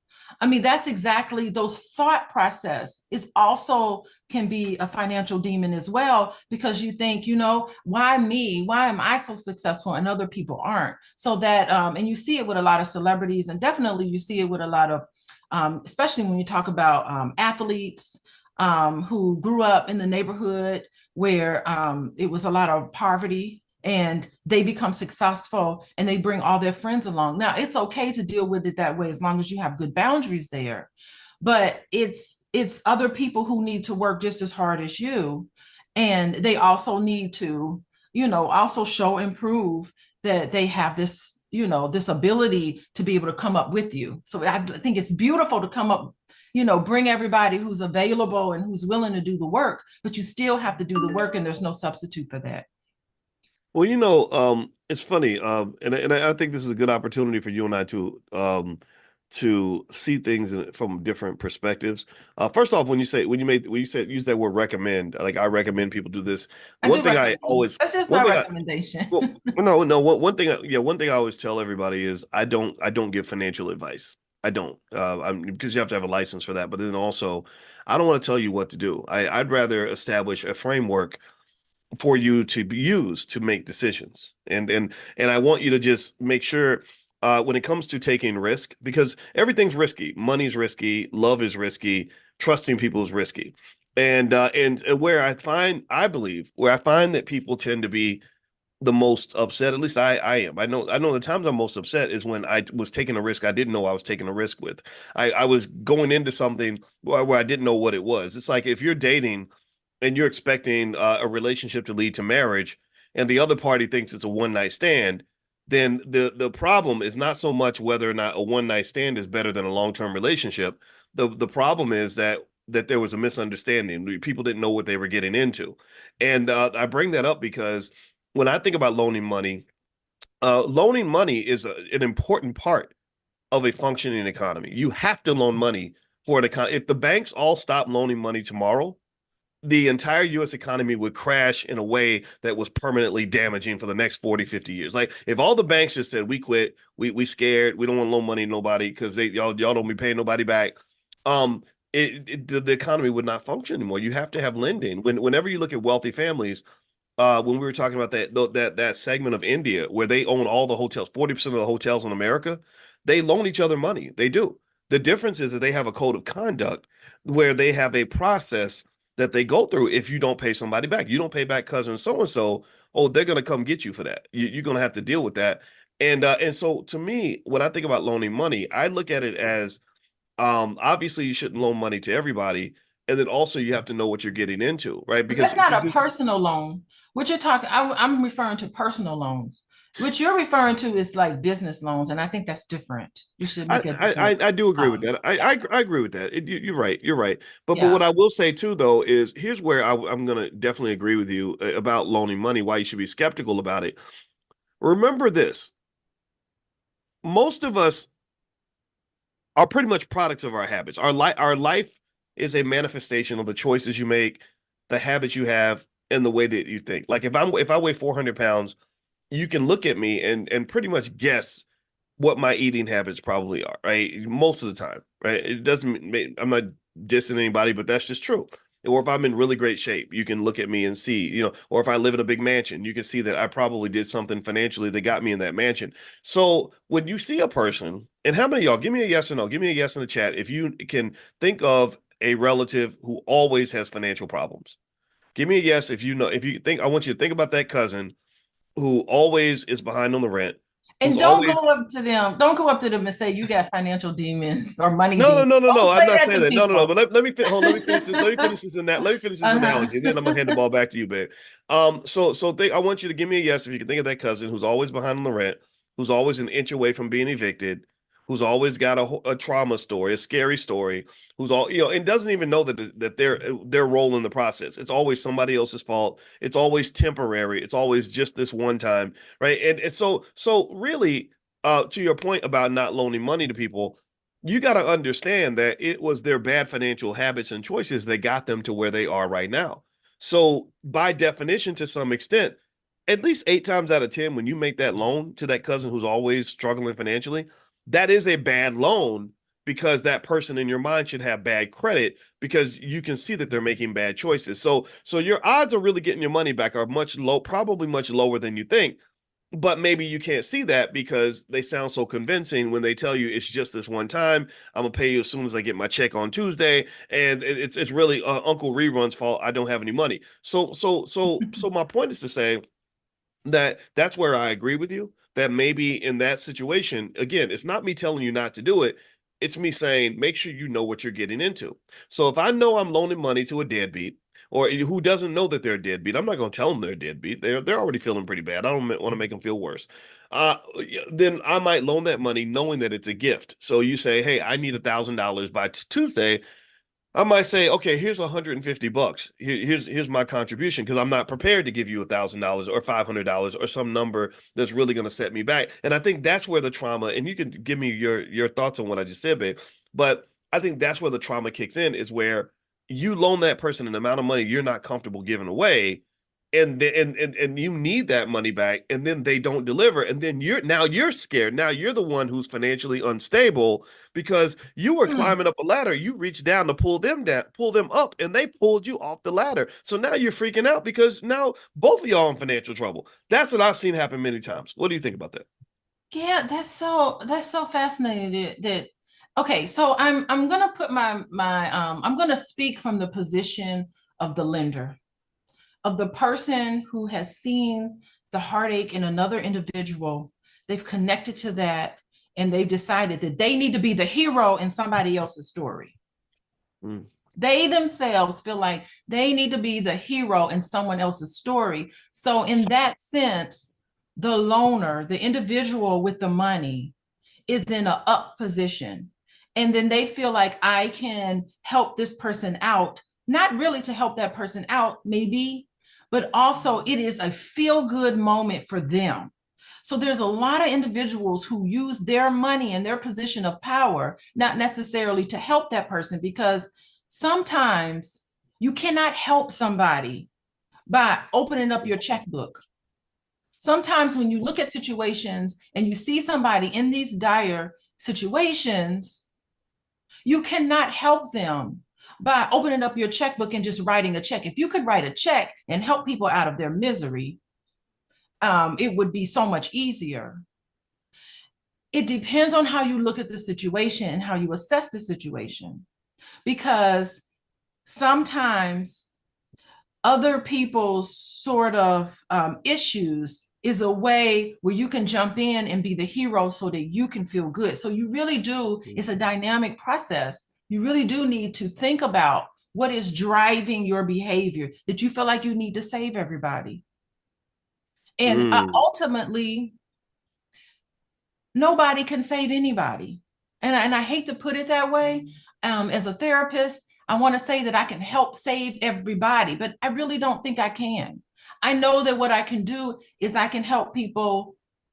I can give them the map and I can give them the compass of how to have a successful relationship, how to be healthy in their interactions with other people. But it's up to them to use all the evidence-based practice that I know, because that's what I operate on as a therapist.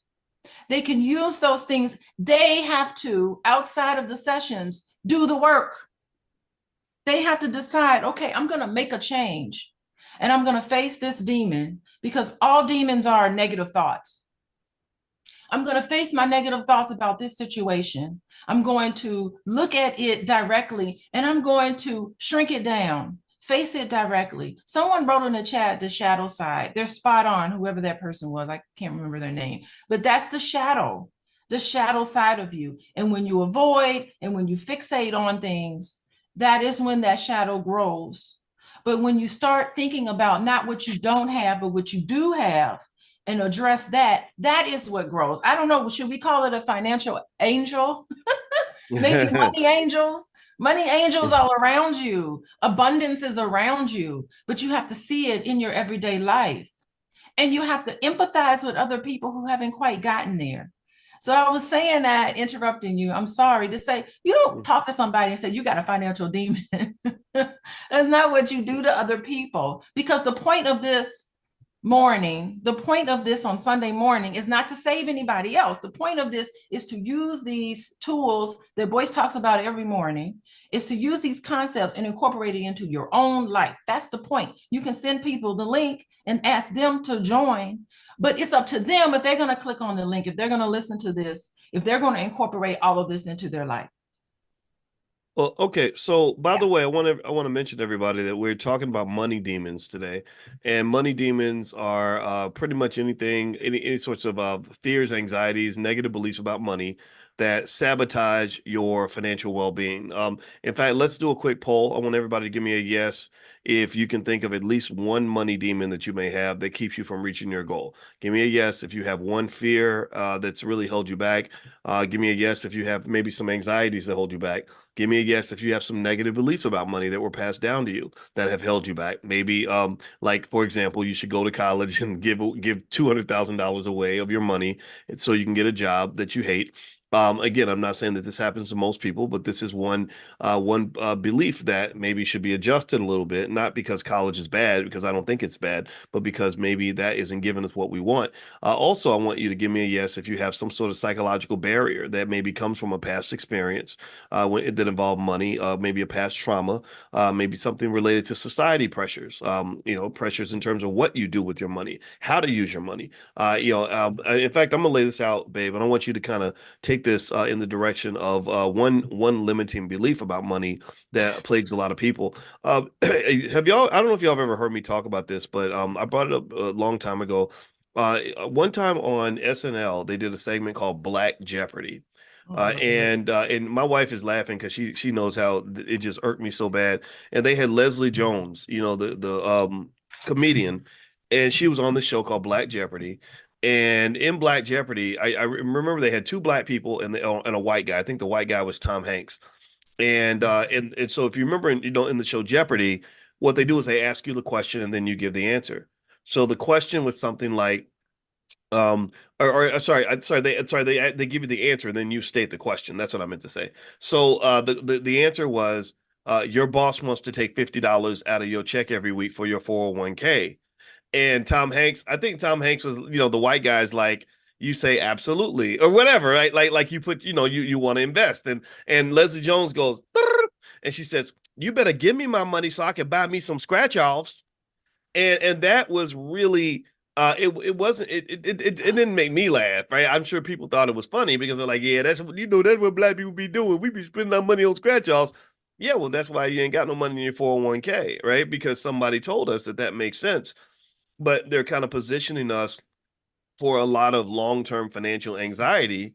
I've seen people who become millionaires off their 401k, but by maxing it out at an early age. You max that thing out at 22, 23 years old. When you hit retirement, you're very wealthy. And remember that you don't just get the benefit when you retire. You're financially secure for a good 20 or 30 years even before retirement, because you've got hundreds of thousands of dollars sitting over to the side in case you lose your job, in case you really need the money, in case you want to buy a home, in case you want to quit your job, or in case something bad happens. So let me ask you about this, babe. So what is your assessment in terms of what I just said about that Black Jeopardy thing? I feel like that's kind of a money demon, that some parts of our culture, what we call the culture, it can be a little bit anti-wealth, because you don't see a lot of wealth coming from the culture.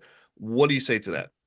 Yeah, I mean, that was a really sad display. And I know so many people that would do that, so that's why I would chuckle a little bit when I saw it. I was like, I chuckled initially, and then I was like, oh, that's pretty sad. They just really, that hurt. I mean, to me, it just really hurt because she is representing Black women when she's on SNL. Any Black woman on media represents subconsciously all Black women. So for her to say that she's representing in the minds of other people and in our minds as well Mhm. on a subconscious level, she's representing how we feel about ourselves and a part of us that just want instant money and a scratch off. That's exciting. I love going to the casino. Going to the Mhm. casino, that's exciting, quick money, but that's not long term. And it's sad when you think about it the second time. So your initial reaction is to giggle, but then you think about it more and you're like, dang, that hurts. It really hurts Mhm. that that's what we put our nest egg in, spending our money at the track.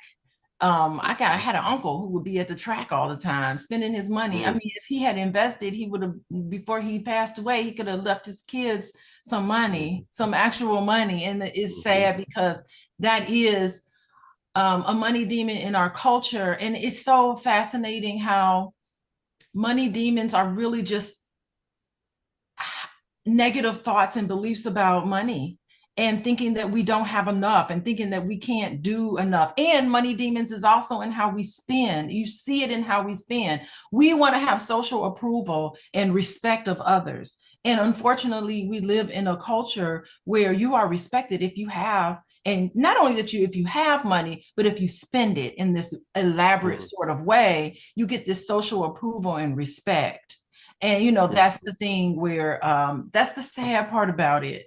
Because I mean, I know millionaires that walk around and they just have on regular t-shirt and jeans. You wouldn't even Mhm. know they were millionaires, but they walking around and they're just happy with themselves. They don't feel like they need to have to flaunt it or go to the club or go to VIP section and spend a ridiculous amount of money on the weekend. It's just insane what people do. And that's us running a program. We're running a program that's been given to us and reinforced by SNL. Thank you, SNL, for reinforcing that in us. It's terrible. Well, it does create kind of this weird awkwardness where when you start doing things that are healthy, you start doing things that are smart and savvy and embrace delayed gratification over instant gratification. And it's really unfortunate when you run into somebody who is so possessed by their own money demons that they literally accuse you of not acting Black, like you acting white, and like or like and that happens a lot. You have people that make healthy choices, and then somebody says, "Oh, you think you white, or you think you better than everybody else," and I know I've gone through that. I don't know if anybody else has ever gone through that, but I've gone through that. If you It's uh crazy. Hmm. yeah, yeah, yeah. Just even when and I mean, just when I just think about like even when I created this platform to, sort of do what we do, I remember I would say this is the home for intelligent Black people, and you remember when Kwame Brown, the NBA player, was like you uppity, you think you better than everybody else, and I'm like, well, what's wrong with being intelligent? Like, would you feel better if I said this is the platform for stupid Black people? You a sellout. What are you talking about? Like that you don't like the word Yeah. intelligent? Like that was so strange to me. And I really would say that that is a self-esteem issue. If you think that being Black means you're supposed to be ignorant, then just go sign yourself up for slavery. I mean, you would do well in 1702. Massa would love you. You would do quite well on the plantation you are under all these constant threats. There are so many people that want to control you, that want to extract things from you, they want to harm you, they want to incarcerate you. They don't even they want your son dead. They want to own your entire family. So why would you go into a battlefield like that where threats are everywhere and then want to be ignorant, blind, deaf, dumb, and stupid? That don't even make no sense. I mean that's completely illogical. And so circling back to just money demons, babe, when I see a money demon, I think of it like like the movie The Exorcist, where the demon possesses you. Yeah. And in my view, when you have not healed, when you have experienced horrific amounts of trauma as a child, like lots of us do, and you're carrying all this with you. And you explained to me, by the way, my wife is a certified trauma specialist, right? By the way, she did get a certification. I remember you got the certification because she talks to me a lot, and I try my best to listen. And you were telling me things as you were learning them. I remember you telling me about how trauma like literally kills you. How traumatized people have all these physical health issues, mental health issues, and a lot of us, once you understand trauma, you can identify traumatized people when you see them. It's that person who's going to cut you out over a bowl of Cheerios. Maybe it's that person who sprints away every time they run into a healthy relationship, right? Just whatever. Or who takes a molehill and turns it into a mountain, whatever. And it's kind of like one of these things where um these demons do possess us. And if you imagine me being possessed by a demon, I'm not really who God meant for me to be. I'm not, I'm who Satan meant for me to be. I'm who the devil wants me to be. I'm showing up and I'm like, ah, yeah, and that demon may come from some anxiety or some fear, or perhaps it comes from drugs and alcohol, some bad habits that I have. Maybe it comes from my failures of the past or things that haunt me. Maybe it comes from societal pressure. I was listening to my favorite rapper who told me that I'm supposed to disrespect women, stay high and drunk all the time, beat people up if they make me mad, and make poor decisions, right? But to me, that's what I see. I see the demons possessing us. And to me, to be healthy, you got to do an exorcism. You got to exercise. The more you exercise those demons out of your body, I think the better you are, like the healthier you are, and the better of a human being you are, not just for others, but also for yourself. What do you Yeah, think? it's so crazy. You're talking about the financial demons. I remember going to college and I had a this white boy in my one of my classes, and he had on like dirty gym. He had on old gym shoes. And where I come from, like, why would you be wearing old shoes? And in my mind, I'm making fun of him because he got on these raggedy shoes. But as I got to talk to him, I'm like, this man is wealthy. And in my mind, it's just like, why would you have all that money and still wear these? Like, you should get a brand new pair of shoes. I was like, you need to go now and get the shoes because I cannot understand. Like, in my mind, it was just like the first thing I would do if I had money or if I came from a family with a whole lot of money is I'd have on some nice shoes. I would not walk around like that. And I think, like, in white boy land, maybe that makes him feel more wholesome and more genuine. I have no idea, but I couldn't understand it for the life of me. And I'm just looking back on that. I'm like, what was wrong with me back then? But that was where I came from. And so I think the best way to get rid of the financial demons is, number one, to recognize that it's there. Most people don't understand how they don't reflect on what they do and how they spend their money and what they feel like it's important. So I really do think that we need to reflect. We need to reflect on instances and become very self-aware, be able to connect the dots. Because listen, Boyce just talked about trauma, and I just want to say something about trauma. Trauma is not because a bad thing happened to you. That's not trauma. Trauma is when something happens to you and you disconnect from how you feel, and you disconnect and you can't connect your current behavior with what's happened to you in the past that's triggering you. You don't understand that. That's when it shows up as trauma. So the best way to get rid of the financial demons is self-awareness and insight. Is being able to understand. You can do the exorcism on yourself. Basically you do. I ask questions like, tell me what happened. Why did you react so strongly to this? What was it reminiscent of? And you have these conversations in a place to process all of these unfortunate things that happen to you so that you don't disconnect from it and you walk around as a traumatized person and spending your money impulsively on these things meant to cover up the pain that you feel inside. Mm. Well, and it is that covering up the pain makes Mhm. sense, particularly when you consider that money is a drug. Money, receiving money makes you feel good. Not having enough money can create anxiety, just like a drug. Or the If you belief that you don't have enough money. say it again? Oh yeah, The the belief. belief that you don't have enough money. There we go. And it's like if you imagine how a crackhead must feel when they can't get no crack. There's a lot of Oh, anxiety attached to that, right? but let me tell you, nobody is better at getting money than somebody who's on drugs. They are really good at manipulation. Yeah, yeah. And manipulation. They are. I mean, I have seen just remarkable performances from people who are on drugs, manipulate others to get money out of them. It's their entire life. As soon as they wake up in the morning, they're like, how am I going to get my next fix? Who am I going to call? What sad story am I going to tell so this person can give me some money? What do I need to do? And they execute. Nobody has more clear vision and execution than a drug addict. It is really remarkable what they do.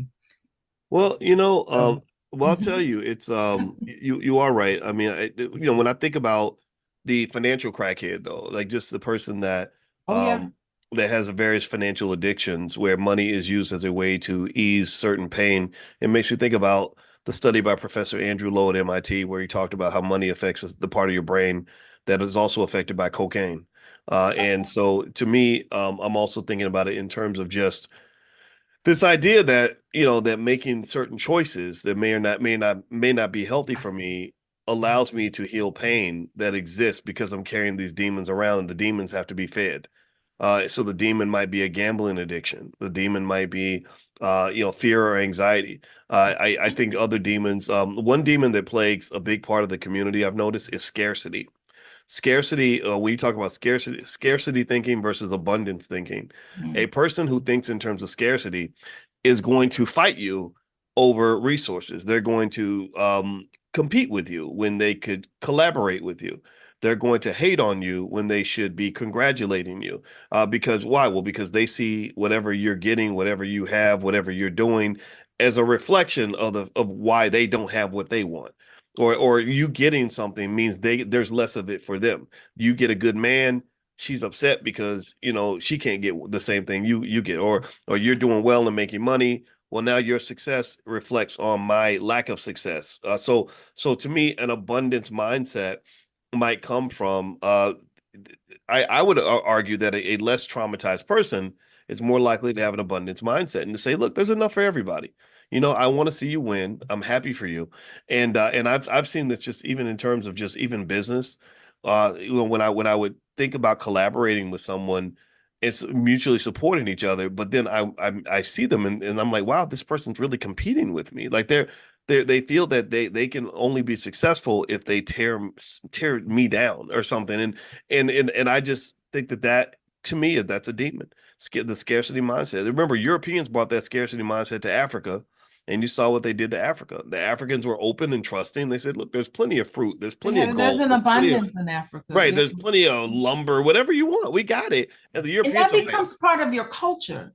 I mean, mm, just think about how the Europeans came in and just invaded Africa. mhm, It's because think about Europe. It's a cold rock. Nothing grows in Europe. Nothing's colder. I mean, I enjoy Europe for the culture and everything, but I just do not. That place is it's cloudy. It's always cold in my mind. Like I've never been to a beautiful tropical, beautiful vacation mm, in Europe where the weather was great. Like the people are great and the culture and everything, but the weather is just not always take a jacket. You could be in, mm. January. I mean, July, June, you're going to need a jacket in Europe. So, I mean, that part was just kind of unusual for me. And then I start thinking about the climate and how everything is just so nourishing the soil, everything. Like you throw a seed somewhere, it's going to grow and there's an abundance. So that's what's put into our culture as Black people. And I really do think that we need to actively work on getting back to who we are as originals. I'm talking about as indigenous populations. I spend a lot of time sitting with the indigenous mindset, and I love spending my time meditating and focusing on the music of indigenous people. Nothing is more uplifting than listening to music and sounds that heal the body, did not tear us down. So, all day yesterday, sorry, boys, had to listen to my indigenous music that I had to play, but it's positive. It's beautiful. It tells you you can do it. And all of that has an effect. It all has an effect on how you see life. So I love taking out time in this westernized society and sitting with Native American tribes and listening Mm. to the indigenous, because I know that's who I am originally. I'm so Okay. connected to it that I know it. I'm getting All off right. into Just woo woo, boys. So it's okay. It's okay. So if you have a question for Dr. Alicia, put your question inside the Q&A section, and we're gonna go through the question. Make the question short if you can. That way we can get everybody's question. Also, Alicia's website. She sees clients on an individual basis. She sees couples. She also sees families. So if you'd like to go take a look at what she does, you can go to coachingwithdralicia.com. That's coachingwithdralicia.com. And if you go to drboycebooks.com, she has workbooks on things like financial anxiety, and some other things that relate to relationships in particular. So if you go to drboycebooks.com, we have a whole section on love and money. We call it the Love and Money Lab. And you can go in there and dig in and find stuff that can help you not just have healthier relationships, but maybe deal with what's going on internally when it comes to your finances and all that stuff. Because you gotta fix it, you gotta heal if you want to grow, if you want to evolve and become a better person. So let me just sort of jump back to the guilt. I've heard you talk a lot about guilt and shame. And Oh, one thing I've noticed in terms of a money demon that can affect a lot of people is maybe guilt or shame about mistakes that were made, right? Give me a yes in the chat if you have financial mistakes that are just embarrassing. Give me a yes in the chat if you have come back from a terrible credit score, or you're trying to come back and you're just so ashamed of it, you don't even want to look at it. Or maybe you're so far behind on certain bills, you're just like, oh my God, I can't even, I'm not even gonna open it. Or maybe you have shame about maybe you're an investor and you have shame. I don't know about y'all, but I'm gonna tell you what. I'll start off by admitting my source of shame and embarrassment. I'm embarrassed by the fact that I didn't just hold on to my Bitcoin back in like 2014, 2015.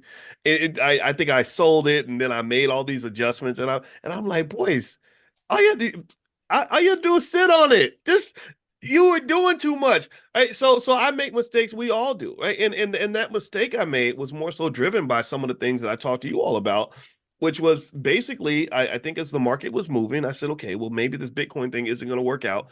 But I know people, starting with my wife, who literally bought the Bitcoin in like 2015 or 2016 and didn't even look at it for 6 or 7, 8 years. And then next thing you know, I think you made $100 investment. It turned into almost $1,000. And that is the best way to invest. So that's the source of shame and embarrassment I no, have. I feel guilty because I couldn't find my password. I had to reset my password to go back into my account. It had been so long since I've been in there. That Yeah, was yeah, funny. yeah, and I think that there's just a lot of there is a Yeah. lot of shame because you maybe for a lot of us you start off struggling financially, you don't always know what to do, you make mistakes for emotional reasons, maybe because you have a short-term temporary problem and you handled it in a way that had some long-term implications. Maybe your student loans leave you feeling a little bit guilty and angry because of whatever. So what about guilt and shame? How did tell me about that in your practice, and when you confront that when somebody's just feeling really guilty and bad about mistakes they made in the past that they can't go back and fix, how do you even approach that? Yeah, I mean, well, guilt and shame are two different things. And from a clinical perspective, guilt is basically when you do something wrong and you feel bad about that particular act and you work to try to correct it. So suppose my scenario I like to give is suppose you are there's an office building and you work at this office and you everybody parks, everybody's coming in and out of the parking lot and everyone's parking. So if you drive into this parking lot and you hit somebody's car as you're pulling in, you hit the side door, it's a little bit of a dent. It's what are you going to do about that? So guilt says you feel guilty. You say, you know what? I am going to go into the office. I did this. I'm going to go into the office and maybe talk to the receptionist and ask the receptionist, do you know whose car this is? And if they do, maybe they connect you to the person, the owner of the car, and you go up and you say, hey, I just hit your car. Here's my insurance information. I'm really sorry about that. Boom. That's guilt, right? Where Mm. shame is something where shame is where you think, what is wrong with me? There's something wrong with me. Maybe that's the first time you've hit a car or something, or maybe you've hit a bunch of different cars and then you're just like, oh my God, there's something wrong with me. Why am I getting to these car accidents? And it kind of can carry itself out in a sense where you don't necessarily feel guilty, but you may tell yourself, what do you tell yourself in the midst of that shame? Where some people can say, you know what? I'm not going to feel shame because I don't get into car accidents. This is a one-off. But shame happens when you say, you know what? Maybe I've been hitting people every time I pull into a parking lot. There's something wrong with me. I need to kind of fix it because I need to start learning how to drive better, or I need to figure out how to pull into this parking spot better. Now, the thing where unhealthy shame comes in, where I talk about it in my office, is where you feel shamed and what you do with it. You say, you know what? I think there's something wrong with this person. Why would they park their car that way? I wouldn't have hit them. You're not taking responsibility for what you've done. Okay. You say, you know what? I never would have hit them if they hadn't been parking their car sideways. So what's wrong with these people in the way they're parking? See, I wouldn't have done it. You take no accountability and no responsibility because you can't deal with the shame. It's too powerful for you to deal with that shame because it's tied to so much insecurities. And I see that a lot in my office, particularly with romantic relationships where you've done something to your partner and you know you shouldn't have done, and there's so much shame attached to it. You feel like such a terrible person that you cannot apologize to your loved one by something that you did. Your actions caused someone else to feel this way. You need to feel guilty about it. But some people come from such a place of shame in a clinical sense that they can't take responsibility for what they've done. Mm. Okay, wow, that's giving me a Yeah. lot to think about. Okay, so shame No is accountability. okay, so the shame might appear as me sort of creating a belief that something's wrong with me because I did something for which maybe I should feel some sort of guilt. It's your So it's almost like, behavior. It's not being able to disconnect. You disconnect, I did something wrong with I am wrong. It's the okay. behavior attached to that. And what you do if you feel level of shame, and a lot of it is parenting. That's just Hmm. parenting that instilled in you, there's something wrong with you. Okay, you make a mistake, all children make mistakes. And as parents, we need to correct their behavior and say, I love you dearly. You're a beautiful person who made this mistake. Let's see if we can fix it, right? That's what you want to give your children. But when you say, what's wrong with you? You must be stupid. People calling you names and putting you down. You have so much shame attached to that, that when you're an adult, you can't have relationships with anybody because you're making mistakes and you're not accountable to it. And some people Mm. call it narcissism and narcissist. It is a narcissistic trait, but I refuse. I don't want to put it in those words because that's a clinical word. All of us, we shouldn't be using that on a daily basis. But Hmm. it's just not being able to say, did behaved in this way, and I need to make it right. Okay, so put that in the context of money and money demons. Like, so Yeah. so are you saying that my shame of mistakes I made for which I should feel guilty, that internalizing that shame can create a demon that might affect my choices going forward? That because I'm ashamed that I kept a bad credit score, I see myself as financially irresponsible, which and because maybe I don't want to deal with the shame, maybe I avoid certain things, like because it almost sounds to me like you're saying the shame isn't required. Maybe guilt is okay, but shame is not required because shame is almost like that internalization of guilt to say something's wrong with me as opposed to something's Mm-hmm. wrong with what I did. And when Mm-hmm. you carry that shame, that becomes the demon that possesses you, that then causes you to engage in avoidant behavior because you don't want to confront the shame, or you don't want to confront the bad feelings that may come with that Yeah, shame. Is that because is you that kind of feel what you're so saying? ashamed, you fall apart every time you make a mistake. No one expects you to be perfect, but you put that on Mm, yourself, this level of perfection that you have on yourself because you're too ashamed. You're too ashamed, and you make a catastrophe just because you had a bad month or something. It's not a catastrophe. Things ebb and flow all the time. That's a universal law, right? The Hermetic principles. You also study Hermetic principles. It's a law. What goes up is going to go down, and you have to be able to figure out how to ride the waves without internalizing it and thinking there's something wrong with you. mm-hmm. Now that I think I get that concept. I know that Yeah. professionally, kind of dealing with something that it feels like shame is what allowed me to really do what I do. Like I remember when I would go on TV and do stuff, you're always so scared in the beginning that you're gonna make a mistake or say something stupid or get Mhm. something wrong. And I remember just kind of saying, just because I get something wrong doesn't mean I'm not qualified. That's right. Just because I make a mistake doesn't mean I don't know what I'm doing. Everybody makes mistakes, and Hmm. nobody's any better than me. Other people make mistakes, and they don't. It's not the end of their careers. They don't walk away in shame and give up. You just keep coming back, right? So that to me is really, I almost feel like what you're saying about guilt and shame is also connected to self love. Like in my view, this was literally my processing. And again, I'm not a therapist, but I think that we are our own best therapist. So what gave me a lot of confidence, not fake confidence. I don't have to pretend to be confident. I really am confident in what I do and what I know. What gave me confidence was not this false belief that I'm perfect. What gave me confidence was having enough self-love to forgive myself when my imperfections show up. Uh-huh. When my flaws pop out and I do something stupid and I say, "Oh man, dang, I really messed that up." It's all right. We're gonna go right back at it because I Mhm. love Boyce, and if you love something, you'll never give up on that thing. You'll Yeah, never and give you up on that person. and you apologize. You're good at apologizing too, Boyce. You can say, "Oh gosh, I'm so sorry. How can we make this right? How can we Yeah. make this right and let's just move on?" You know, that is beautiful. Nothing's worse than when somebody does something and go into this place of shame and they never apologize. They say, "Well, I wouldn't have done it if you hadn't have done that. I wouldn't have done it if you hadn't done that. I wouldn't have done it.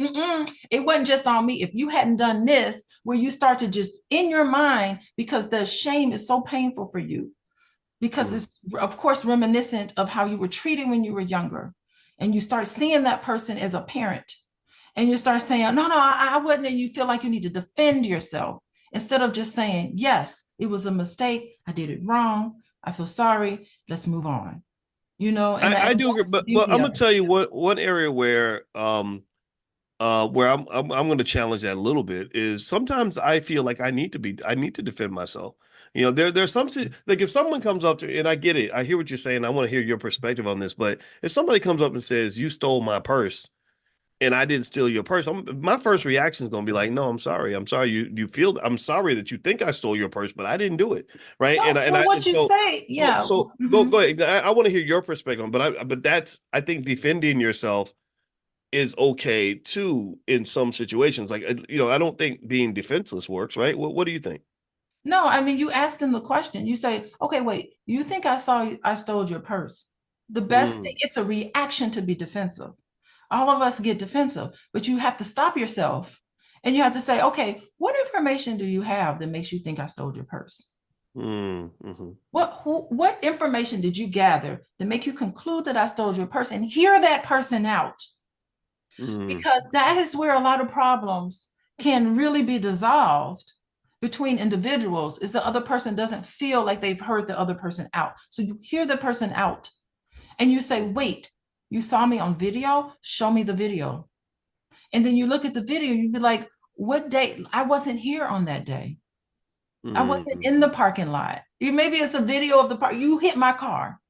Okay, well, oh, there was cameras out there. Show me the camera of me hitting your car, because I really want to hear how you came to this conclusion." Do that instead of defensive, because it's mm, these beautiful conversations that are never had between individuals, and they just start fighting each other, and it escalates. It doesn't have to. And in the Okay. moment where you really feel defensive, that's a signal to yourself to stop and say, "How did you come to that? What information did you gather?" Because it could be that that person really did see a video of you stealing their purse. And then you can clearly say, "Yes, I totally understand why you thought it was me. But guess what? I wasn't even there. That was somebody else that looked like me. Let me show you. I totally let's work together and find out." I don't know. You don't have to work together with somebody to find out who stole their purse, but you can definitely give them some empathy. Okay. Yeah. Well, Yeah. and it's funny. It reminds me when Oprah said a long time ago, what she said, everybody just wants to be heard. Yeah. And I think that was a really wise thing for her to say. And so I think that really that all these emotions you mentioned, guilt and shame and everything else, sometimes can make us dismissive of other people, and that doesn't work. And then sort of circling that back around to the financial stuff, um, in terms of money demons, I really think that being able to have a healthy way to process those feelings that we may have, the guilt and the shame of bad financial choices and Yeah. just the outcomes, I think that goes a long way in being your best self and being able Fix to, it. yeah, being able to, right. So either you can fix the past or maybe you can't fix the past. But either way, I think self-love love is powerful. Love goes a long way. And I think and I would encourage you to love yourself enough to say, God is not through with me yet. I ain't perfect. And y'all have heard me say that. Y'all have heard me say, look, hey, just chalk it up to my imperfections. Because I know I'm good at what I do, and I'm proud of that. I'm proud that I worked so hard to become good at this. But at the same time, that self love is huge in that because you never become perfect at anything. And so don't give up on yourself, so don't give up on yourself because you got a bad credit score. Don't give up on yourself because the student loans have buried you. Don't or you feel like they buried you. Don't give up on yourself because you don't know everything you need to know. Keep pouring into yourself. You are the best investment you will ever make. And then one of the other best investments you'll ever make is the people that you love and the people you care about. So you pour into them with knowledge and preparation and information and everything else. And then eventually that turns into resources. It turns into action. And that's how you succeed financially. That's how you get rid of those money demons and you start operating on a higher frequency. And that's what economic awareness is all about. Economic awareness is partly driven by self-awareness, driven by consciousness, being aware and conscious of all the things that might keep you from getting to where you want to get to. So dealing with the money demons, I think, is something that we all have to do. So, babe, I want you to get the last word. I want to mention everybody. Dr. Alicia Watkins, her website is coachingwithdralicia.com. So feel free to go to her site if you want to see what she does as a therapist, and she meets with couples, individuals, and families. So that's coachingwithdralicia.com. Also, I have this book called Financial Lovemaking, and she and I actually created this 5-day love challenge. If you guys want to take a look, if you go to Okay. boyceandalicia.com, remember that, babe? We I did that do about remember two, that. three, about 3, 4 years ago, but it's really good. So feel free to go to boyceandalicia.com. You get a free copy of my book, Financial Lovemaking. And also, if you want to get other resources from Dr. Alicia, you can actually text the word love to 87948. So she does a lot of good stuff on relationships and in addition to financial therapy. So babe, why don't I'll let you get the last word. Any parting thoughts you want to share? Yeah, I'm really thinking right now, even making a financial mistake doesn't make you a financial mistake, right? Right. And I think that when I say you can correct it, you can just say, "Oh, that was terrible. Let me fix it by adjusting things. Things need to be calibrated in your financial life all the time, and take out time to focus on your finances. It doesn't have to be every day, Boyce. Boyce talks about finances and focuses on it every day, but that's fine for him.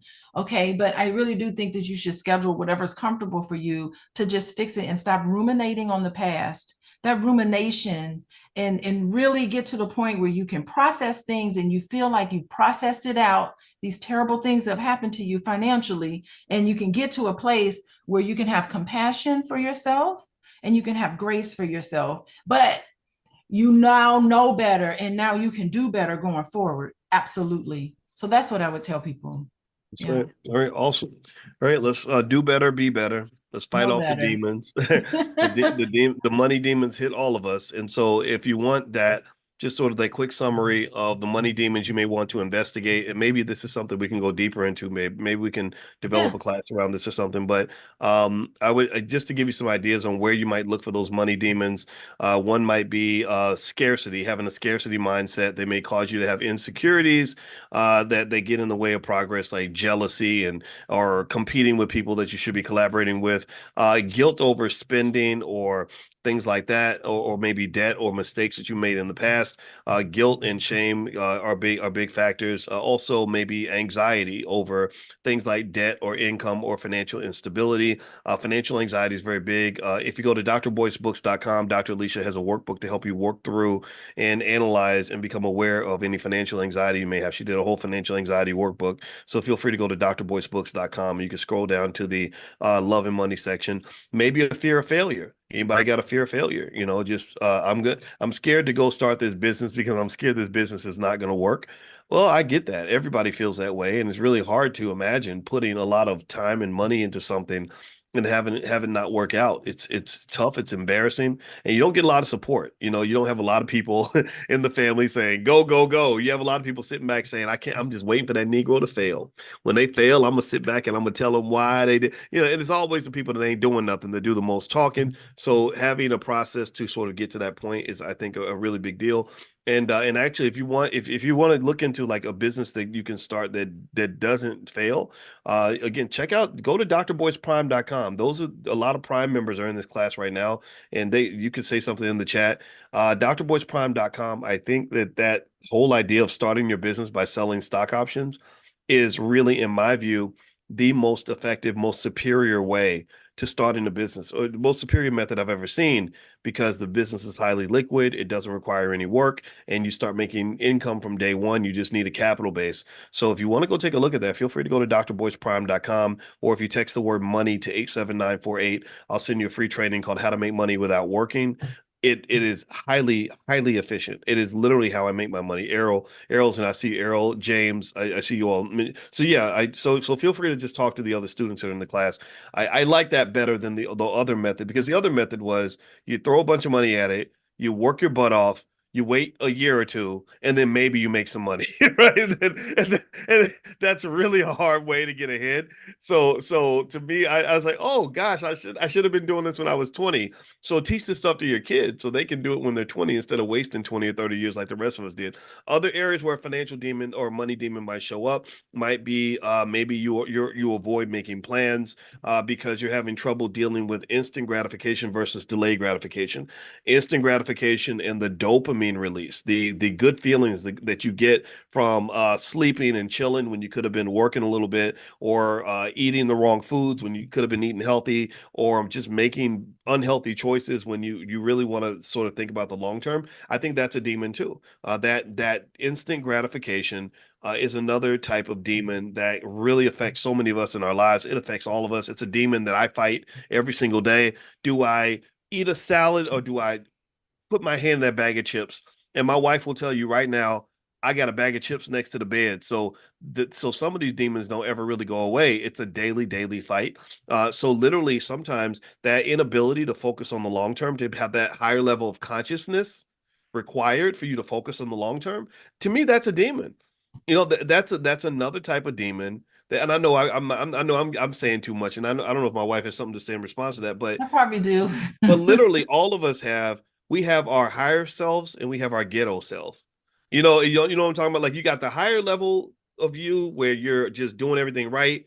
You're getting up in the morning, you're handling your business, you're making plans, you're getting it done. And then you have the other side that's just lazy and don't want to focus and doesn't want to do the right things, doesn't want to even eat right, doesn't want to save, wants to spend, right? So really, this is why I actually started doing this money in the morning financial consciousness thing, because what I realized is, I said, if we wake up every morning and we commit ourselves to being our best selves, that gives us a much higher probability of success.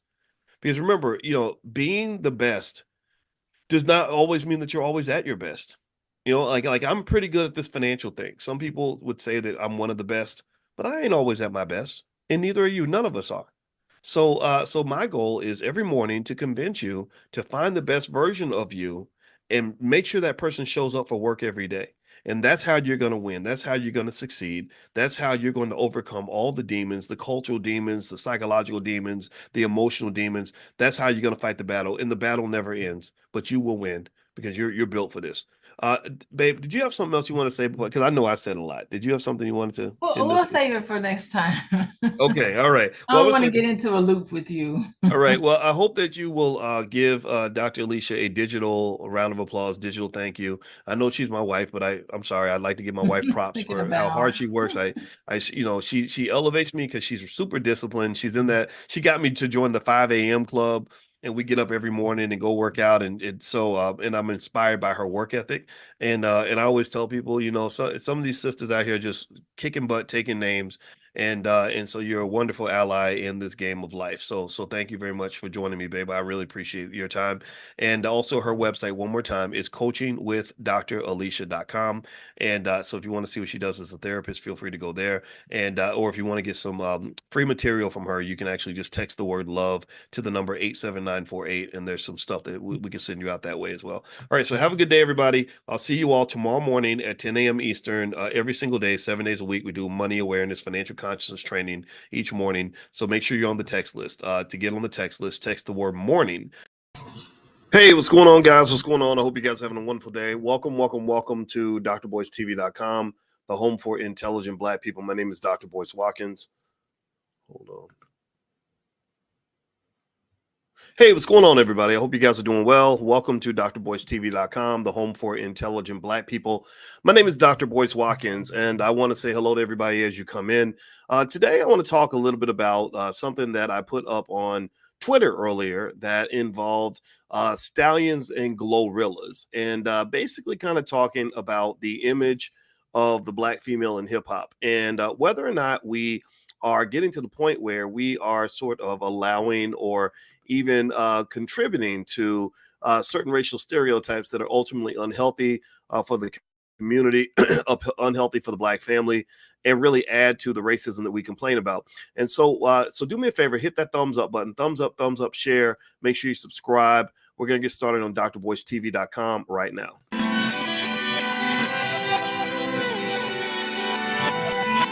Here we are, clan the isms, cataclysm, great. Our people out here struggling, trying to make it in this state. Everybody out here doing it, but we the ones too late. Now family, we the ones who gotta delegate. Get that money in the power, never be fake. Stick to cosign for 3. What did he say? Create jobs, support our own. Educate the same and buy back your home. Got 3 degrees, triple 10. 3 PhDs, now we on the CNN. DBTV, let's talk about negligence. Ignorance is bliss, but we can turn it to intelligence. Believe none of what you hear, half of what you see. Let's break it down here on Dr. Boyce TV. Here we are. Hey, what's going on, guys? Welcome to drboycetv.com, the home for intelligent Black people. My name is Dr. Boyce Watkins, and I hope everybody's doing well. I hope that you're having a great night. Sometimes on Saturday night or Friday night, I will just go live and I will talk about some of the more interesting things that I see in the Black community. You guys know my background is I'm a finance professor, but also I love to talk about things that relate to economics. This is something that I love to do, and I love to pick topics. That's a fun challenge for me, is to find a topic that you think has nothing to do with economics and to show you that it's always about the money. Now, do me a favor, hit the thumbs up button, thumbs up, share, subscribe, shout out what city you're from, put a B1 in the chat, B1 if you're Black first. Black first means we put our community at the top of the priority list. I want to say hello to my name is Corey and DDS, brother. Thank you for watching the chat. I appreciate you. Let's see. Kashif says, love this guy. You are greatly appreciated. Dot man, you are greatly appreciated too. Thank you so much. Trey J, Phil X, good to see everybody. And feel free to put the name of your city and the name of your business. Yoshika, the wonderful Yoshika Garner. I love seeing your name in the chat too. It boosts me up with confidence, girl. All right, so here we go. Let's jump into this conversation. I'm gonna jump right into it. I had a little bit of a debate on Twitter. My Twitter is Dr. Boyce Watkins 1, Dr. Boyce Watkins and the number 1. And I hope that if you have a Twitter, you will follow me on Twitter so that we can participate in these conversations, because I think they need to be had. So here was the conversation we had today. This had to do with a question I asked. I just asked the question, and of course it drew a reaction. I knew that it would, and it was about rappers. It was kind of about this idea that I can't help it, but I see these rappers, 2 beautiful women. One is called Megan Thee Stallion, and the other one's called Glorilla. And I thought about, well, what is a stallion and what is a gorilla? A gorilla is a big, brutish, hairy, hyper strong animal. And a stallion is actually, in case y'all don't know, how many of y'all knew this? Give me a yes or no if you knew that a stallion is an adult male uncastrated horse. Did y'all know that? How many of y'all knew that? How many of y'all know that a stallion is an adult male uncastrated horse? Did y'all know that? And so it's not just a horse, which that's bad enough. A horse is a horse, of course, right? It's not just that it's a horse. It's that it's an adult male uncastrated horse. That means it's big, strong, masculine, And also it is hypersexual. It wants to, right? That's what an adult male horse does. So it's not just a male horse, Sarah. It's an adult male uncastrated horse. So apparently from the definition I've seen, and maybe I'm wrong, tell me where I'm wrong, but if you are castrated, you're no longer a stallion, right? Stallions, if you think about Rocky Balboa, he was called the stallion because the stallion was like, you know, the alpha male. So I wanted to dig down this rabbit hole, and I knew that my comments were going to offend some people. And because there are people who, unfortunately, we will worship anything that white people put on TV. We will look up to anything, no matter how toxic, no matter how unhealthy it is, no matter how embarrassing or how bad the racial stereotype is, no matter how insulting it is to our people or to our women. We just love it anyway because of money. It's all about money and fame. Right. So when people have money and we say, okay, white folks paid them money to do this, it must be good. And this is a problem that we have. This is a problem that it's my job to kind of bring up as a finance guy, that all money ain't good money. Making money to embarrass yourself or embarrass your community ain't good money. Now, this is no disrespect to these rappers. They're very, very talented. I listen to their music. I think it's fine. There's no problem in terms of the talent level. But I think that you really want to process this because you're working against yourself in so many ways. Now, let me start with a simple question. I'm going to ask y'all a simple question. Give me a yes or no. How many of you dislike racism? Give me a yes in the chat if you dislike racism. Give me a yes in the chat if you dislike racial stereotypes. How many of you dislike racial stereotypes? Give me a yes in the chat if racial stereotypes bother you, if you don't think that they're fair, if you don't like it when white folks do that to you. You know, you go in as a black woman and they think that you automatically know how to twerk. How many of you think that that's a terrible thing? Or you go in as a black woman, everybody assumes that you're strong. You a strong black woman. I'm a strong. Come over here, no. I'm a strong black woman. I'm a bend you over, boy. I'm a whoop your ass, oh no. Right? How many of y'all are a little offended by that? Anybody offended by this whole idea that black women are just, you know, kind of these hypersexualized brutes? You know, that are going to bend you over and take your booty like Diddy allegedly did, right? Does anybody kind of, you know, have a problem with that? I do. Maybe you are okay with that. Maybe that's comfortable for you. Maybe you enjoy this, in which case we should probably talk. I don't enjoy these things because the black women I know don't necessarily need to carry around all that weight. In fact, with my wife, if I see her carrying something heavy up the steps, I say, look, I know you're strong, but I'm stronger. I know you are capable, but in this regard, I, as the man, feel that it is important for me to allow you to feel your softer side. I want you to get a chance to sit back and just know, babe, I got this. I got the suitcase. And she lets me do it. But it's hard though. It's hard because the world has kind of abandoned the black woman. That not all black women are able to have someone they can depend on. And that's why I challenge all black men who care about black women to really assert yourself in terms of making sure that you're there. Make sure you're present, you're emotionally strong, you're able to be that consistent, solid rock for the black women that you care about. Give me a yes in the chat if you are a man, if you understand that this is important. I need y'all to really internalize this, okay? So here's what I knew was going to occur. I knew that by sort of saying something that questions the status quo, I knew that I would have people that would come in and not necessarily be able to debate me on the issue. I get it. Maybe I'm intimidating for some people, but they don't debate you. What they do is they'll say something mean to you. They like one guy came in and said that was a granddad comment. And I said, yeah, I am 52 and I am a granddad, but maybe your granddaddy knew something. Maybe your granddaddy wasn't a dumbass. Maybe your granddaddy actually knows a couple of things that you need to listen to. Maybe if you listen to your granddaddy more, you wouldn't be in the situation that you're in. I don't know. I'm not judging. I'm just saying that maybe we need to listen to our granddaddies and grandmothers. And I said, look, if you don't hold it against me that I am a grandfather, then I won't hold it against you that you're 25 years old who don't know shit. How about that? How about this? You don't hold it against me that I'm a 52-year-old man who knows a couple things, and I won't hold it against you that you are 29 years old with horrible credit, or that you or with no money in the bank, where you're not happy with your woman and your life ain't right. I'm not making fun of you. I'm saying that maybe part of the reason that you're struggling is because you don't listen to your granddaddy. Okay, so here's the deal. I think that in these conversations, one of the things we got to stop doing is making them into ignorant discussions. And what do I mean by that? An ignorant discussion is where we don't actually debate. We don't sort of express free ideas. We don't go back and forth and kind of lay out our point of view. We just come back with these simple-minded, teenager-like responses. Because you got a lot of 40-year-old teenagers on the internet. You know, you be hating, dog. You be hating. Is that all you got? Come on, man. You need to give me more than that. My brain needs something to chew on.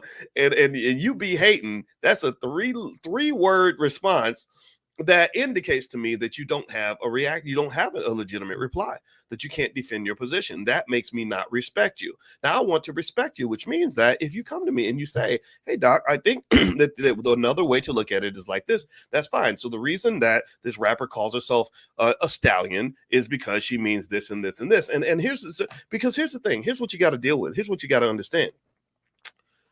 The racism that we complain about so much, a lot of it is really a two-way street. It really is. Right? Racism is it's a two-person tango. A lot of y'all think racism is simply in the hands of white people. That if white people simply change their behavior, then everything will get better. Or if white folks just stop being mean to us, then everything will get better. Well, what I'm saying to you is that sometimes maybe you're mean to yourself.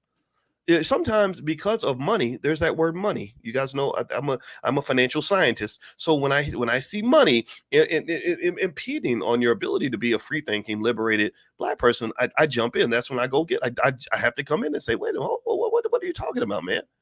So what I'm saying to you is that when you fight against those, like the Frances Cress Welsings and the others who have been consistent. Let's give a shout out to Frances Cress Welsing. Let's bring her into the room. Give me a yes if you know who Frances Cress Welsing is. Do you know who Frances Cress Welsing is? She's a woman who's far greater than me. She's an amazing woman. She's not the kind of woman you're ever going to see celebrated by the music industry. Frances Cress Welsing is not the kind of woman that you're ever going to see celebrated by corporate America.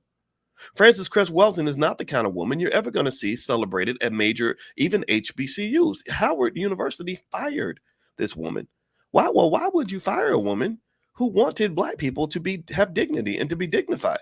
Well, a lot of it's because they weren't ready for what she had to say. And she's the kind of person who spoke consistently on these issues. I ain't the first one. And so I appreciate y'all giving me credit for speaking on this issue. But just know I am not the alpha of this conversation. I'm not the omega. I'm none of this. I'm not the first. I'm not the last. I'm somewhere in the middle. I'm just one of a lineage of people who have said, wait a minute, just because white folks is putting money behind it, don't make it right. Just because they got some Negro on stage don't mean that's a successful Black person. Just because that person was on your favorite TV show, that does not mean that what they're doing is okay. And so really, if you dig into this, here's what I'm going to show you. I'm going to lay out some pieces to this conversation that I hope you will consider so that you'll just kind of understand that everything that glitters ain't gold. And just because it's twerking, that don't mean it's working.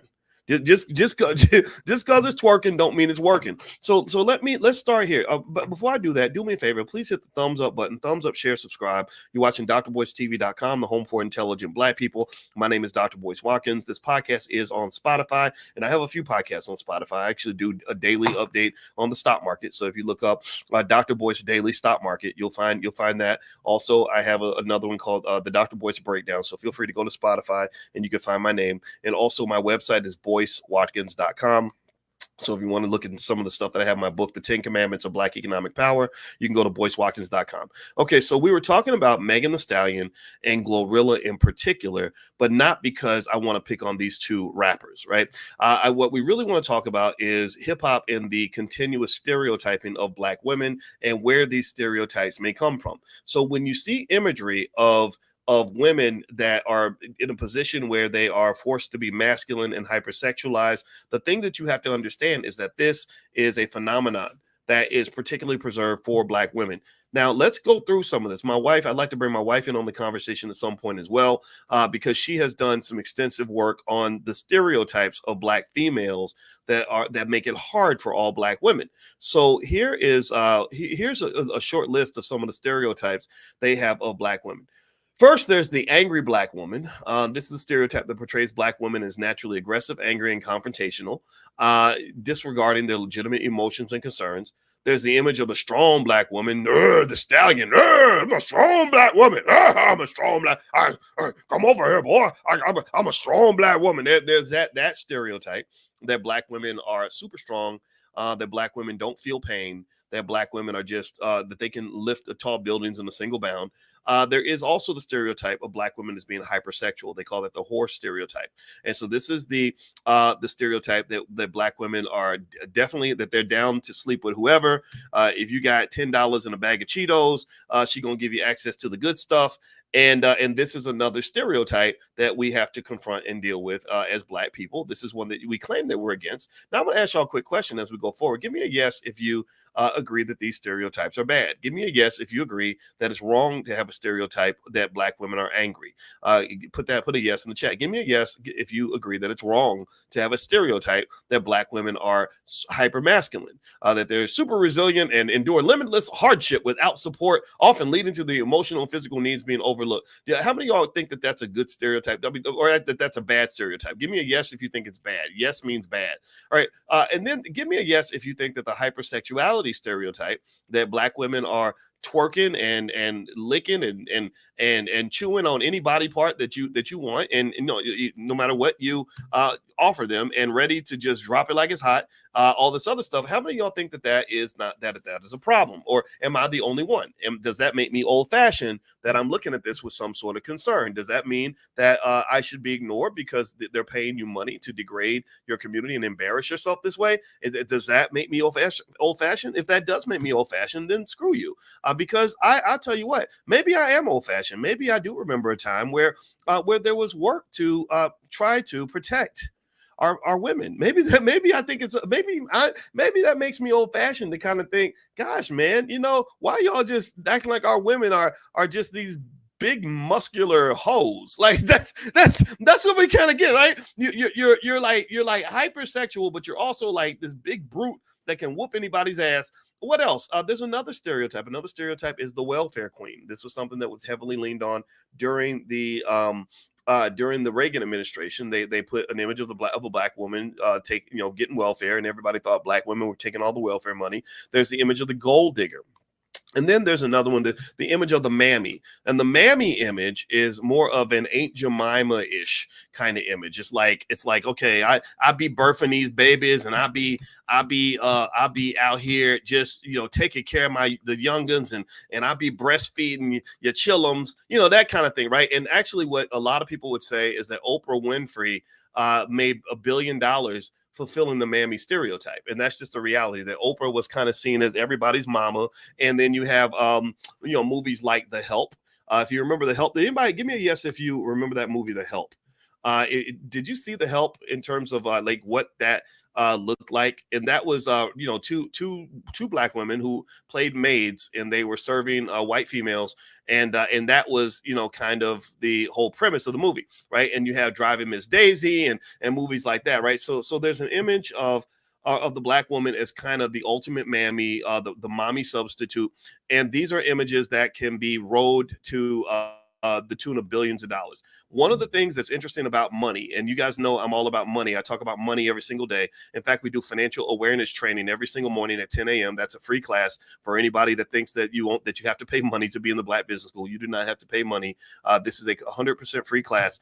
And in financial awareness training, one of the things that I try to do is to help you understand how money moves your society, how money shapes your life, and to be conscious of money, to understand the difference between good money and bad money, to understand where the money's at so you can get it. To help you see the money. If you can't see the money, you'll never be the money. And so really, when you look at these stereotypes, one of the most dangerous things about these stereotypes that I think as Black people we have to understand is that these stereotypes are really harmful for all of us. These stereotypes are harmful for the rest of us, but profitable for those who are willing to fulfill those stereotypes. If you get in front of that audience of non-Black people, and you behave in the way that they expect you to behave, then they are going to pay you well for that. And if you make the mistake of believing that because you're being paid well, that means that what you're doing is working, that what you're doing is good, then you're going to be contributing to the demise and the embarrassment of your own community. Do you understand that? Give me a yes if you follow that argument, that money is a deceiver. Money is not evil, but money can be evil. Money is very powerful. Money can incentivize you to do things that you would not normally do. Money can put you in a situation where you embarrass your whole family, but and you go full throttle with it because you think you're winning. Megan Thee Stallion thinks that she's a successful Black woman, and I'm happy for her. I'm happy she was quote unquote successful, but she also got shot in the foot by her boyfriend. Like that. That's not, to me, that's not success. That's not a good life. She's probably traumatized and terrorized and scared half to death, and I don't blame her. It's very, very sad to me to see these things. Glorilla, sure, you're on stage, but look at what you have to do to get up there. You can't do what the white females do. You can't go up like Adele and just sing and show your talent. You can't go up and do what that white lady, what's the girl's name who made. Taylor Swift, you can't do a Taylor Swift. They would never let you go and do what Taylor Swift does. You got to go twerk. You got to stick your tongue out. You got to tell everybody about your sex life. You have to go be above and beyond in this, what I would define as a type of minstrel show that we are pushed to pursue, that Lizzo participates in full throttle. Lizzo's interesting. Lizzo's special. Let me tell you why Lizzo is special. I'm going to give you at least 3 reasons why Lizzo is a very special woman. Let me break this down. I'm not even being sarcastic here, but maybe I am. Okay, let me just stop lying about that. Lizzo is special because Lizzo fulfills multiple stereotypes at the same time. That's just, I mean, that's amazing. I really am impressed that Lizzo is able to fulfill multiple stereotypes at once. Lizzo fulfills the mammy stereotype because she's the big black woman who all the white girls love. They always love that big, loving black mammy type. She fulfills the hypersexual stereotype. Every time you see Lizzo, she's always twerking. She's always doing something sexual. And it's very unfortunate because it's getting her sued. Did anybody see that? How many of y'all, give me a yes or no if you saw Lizzo's big lawsuit? Did y'all see that lawsuit? Lizzo's being sued for a lot of money because apparently they pay her to pursue these insane shenanigans. And the bigger of a clown, the bigger of a buffoon that she is, the more money she makes. But the problem is that you can't do those things in the workplace. When you read that lawsuit, it's really disturbing. They talked about women on the job. Imagine going to work and your boss tells you to go and push a banana out of your hootie hoo. Like literally, she literally, allegedly, this is what they were kind of saying that she was doing, was they said that she was telling her employees to spit a banana out of their private part and all kinds of other stuff, right? So this is not something that you would expect on the job. This is something that you probably could take to HR. How many of you got a job? How many of you, if you went to work at Walmart or Google or Target or wherever you might work, or UPS, how many of you would go to HR if your boss said, I'm going to give you a raise if you stick this peanut into your coochie cooch, right? A lot of you would probably do that, right? So this is what Lizzo's dealing with, and this is quite predictable. It's unfortunate because it reminds me a little bit of what's happening with Diddy. The reason it reminds me of Diddy is because what happens in this industry, by the way, this industry is not owned by black people. Y'all do understand hip hop is not owned and run by people that look like us. Do y'all know that? How many of y'all know that? How many of y'all know that hip hop is this industry where we are the props? Hip hop is an industry where we are the commodities. Hip hop is an industry where we are not the owners of anything. The owners are people that look like that. They're people that, and in fact, there's an article here I'm looking at in the LA Times, and they said that top music industry executives are still overwhelmingly white and male, according to a report at USC. So according to this report at USC, the hip hop music industry is run by a lot of white males. And it says here, after a year of public displays of introspection concerning diversity and inclusivity in the entertainment industry, a new study from USC tracking the race and gender of top executives in the music business shows how much work is yet to be done. The study from USC's Annenberg Inclusion Initiative, released Tuesday morning, spells out just how stratified the music industry remains in its executive and professional ranks. This is in stark contrast to the popular music's leading streaming and airplay charts, which are regularly topped by black and female artists.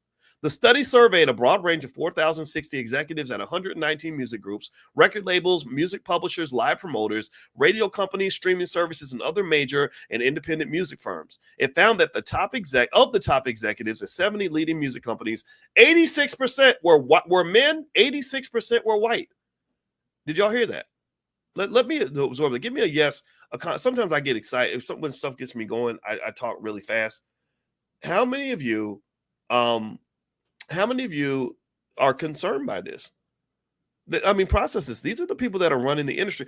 Give me a yes if you agree with this statement, that while they're telling our women to call themselves gorillas and horses, right? Remember, a gorilla is a big, hairy, brutish, super strong animal. And a stallion is an uncastrated adult male horse. So while they got black women running around here, looking like animals or calling themselves animals, do you think that they're doing this to their children?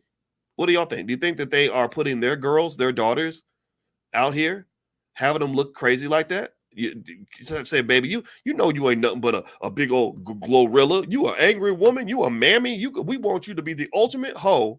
We want you to be the gold digger and the welfare queen. We want you to fulfill every negative stereotype there is, and we want you to embarrass our community. Do you think that they're doing that with their kids?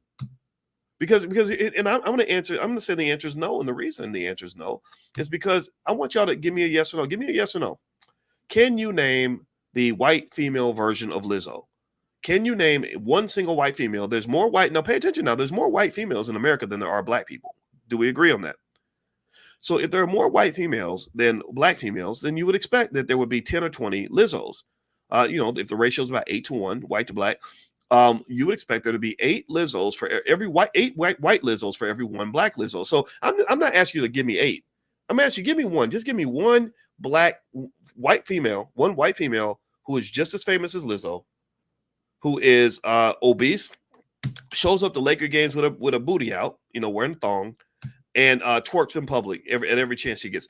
I'm gonna wait. I'm gonna do the Jeopardy countdown and wait for a moment and allow you to tell me. I'm gonna give you time to think about it. Tell me one person who is the white female Lizzo. Give me a yes or no. Can you think of anybody?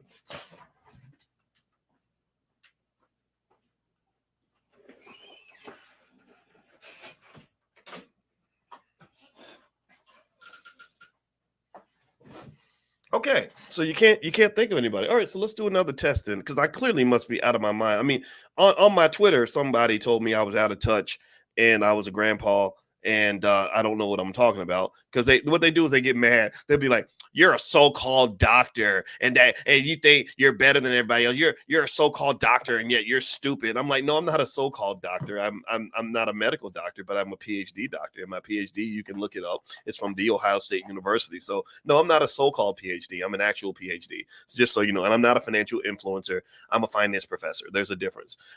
Financial influencers just talk a lot. I do talk a lot, but also I've got 20 years of I got my PhD 20 years ago. So please shut up. Just shut up and listen. All right. So let me ask you this. Can y'all name who is the white female version of Glorilla? Glorilla, let's do Glorilla and Megan at the same time. So can you, and also I want you to give me a yes or no. Is there a single picture anywhere on the internet of Taylor Swift doing a pose like that? Give me a yes or no.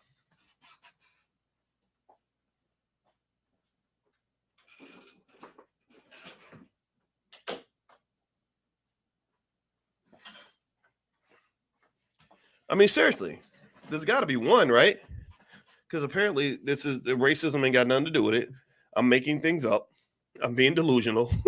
So can you think of one image of Taylor Swift? This is Megan Thee Stallion. She made a guest appearance on a Marvel show. Now, and she was teaching the She-Hulk how to twerk. Is there? I mean, can you name like who's the white female version of Megan Thee Stallion? Who's the white female that has a name that is similar to an adult, uncastrated male horse?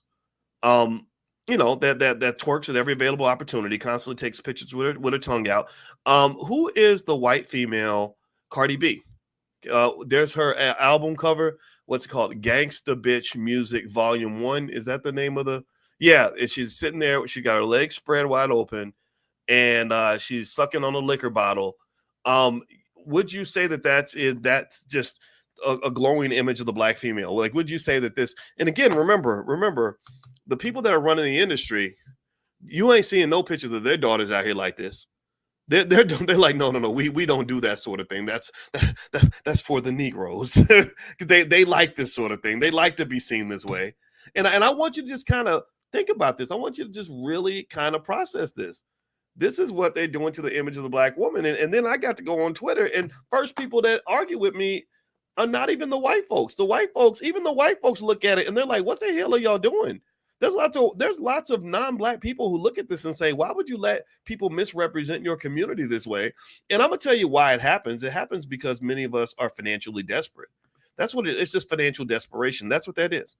When you're economically desperate, you will do anything in order to get money. And so one of the things that I think allows people like myself to make a contribution is that I like to train you on how to make sure that your children understand wealth and money so they don't have to embarrass themselves to get money.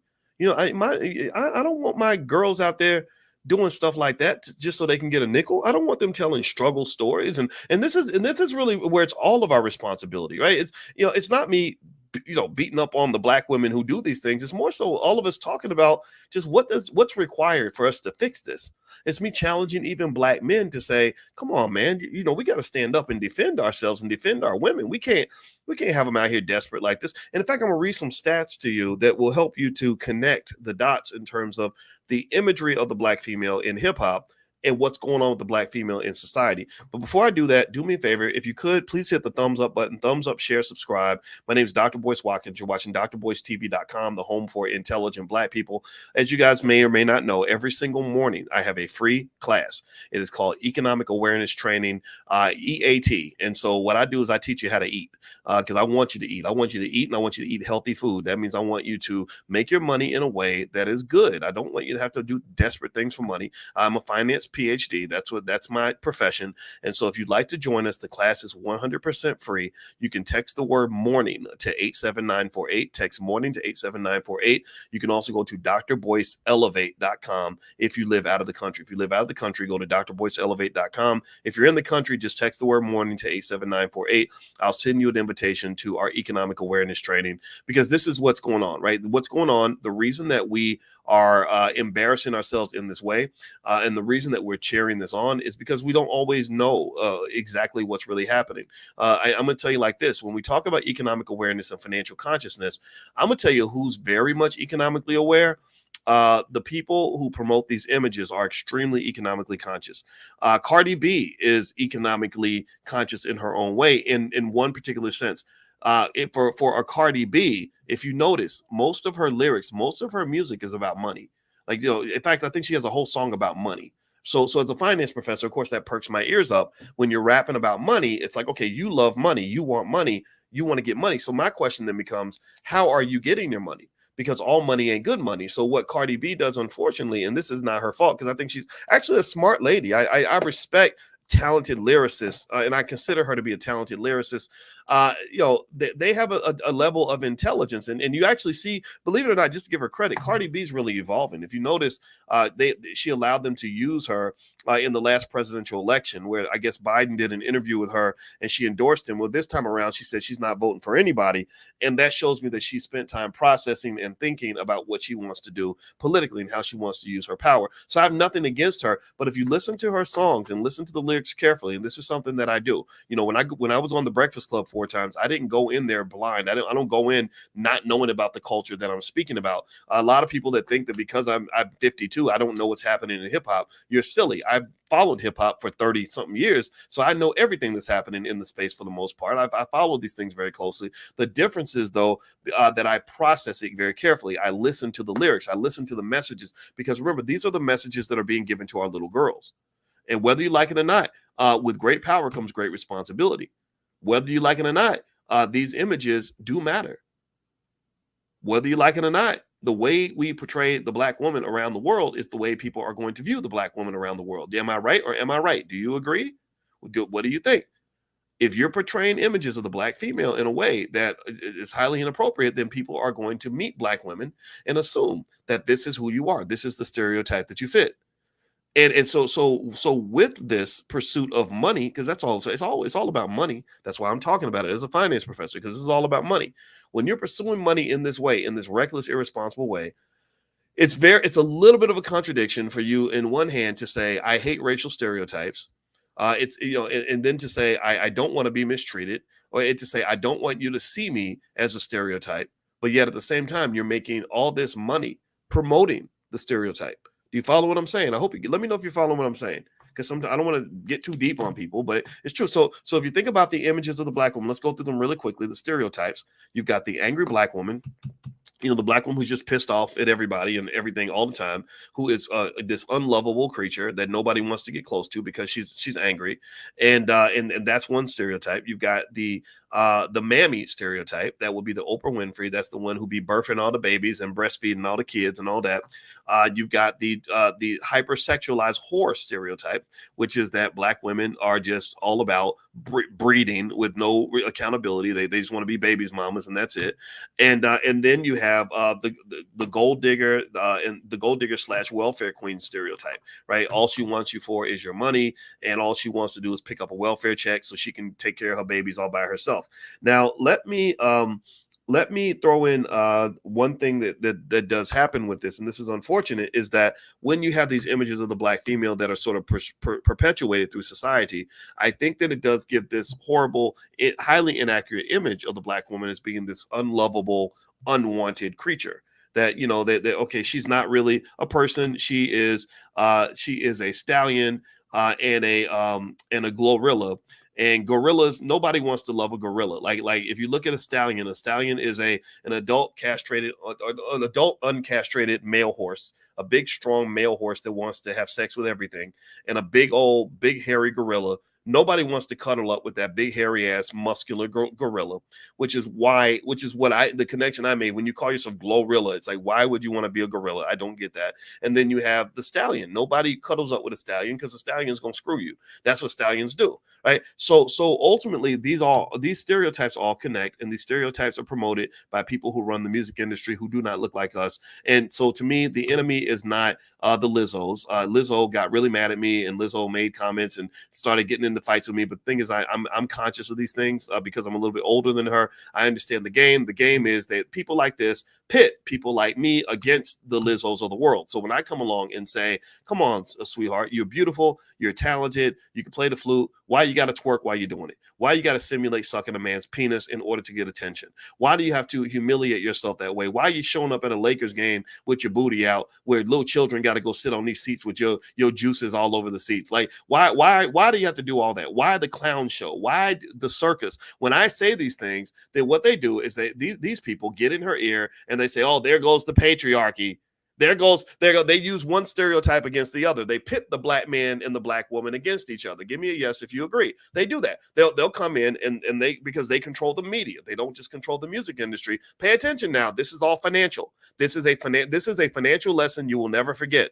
This is a financial class right now that we're having. I hope you understand how this is a financial conversation. It is their control of wealth and money that allows them to do this. So what they'll do is they'll use media. So when Lizzo got mad because I basically said, I don't understand why this lady's got to be out here humiliating herself in this way. So what the media then did, pay attention now, this is a true fact. They then perpetuated this image all throughout media, through the entire Associated Press.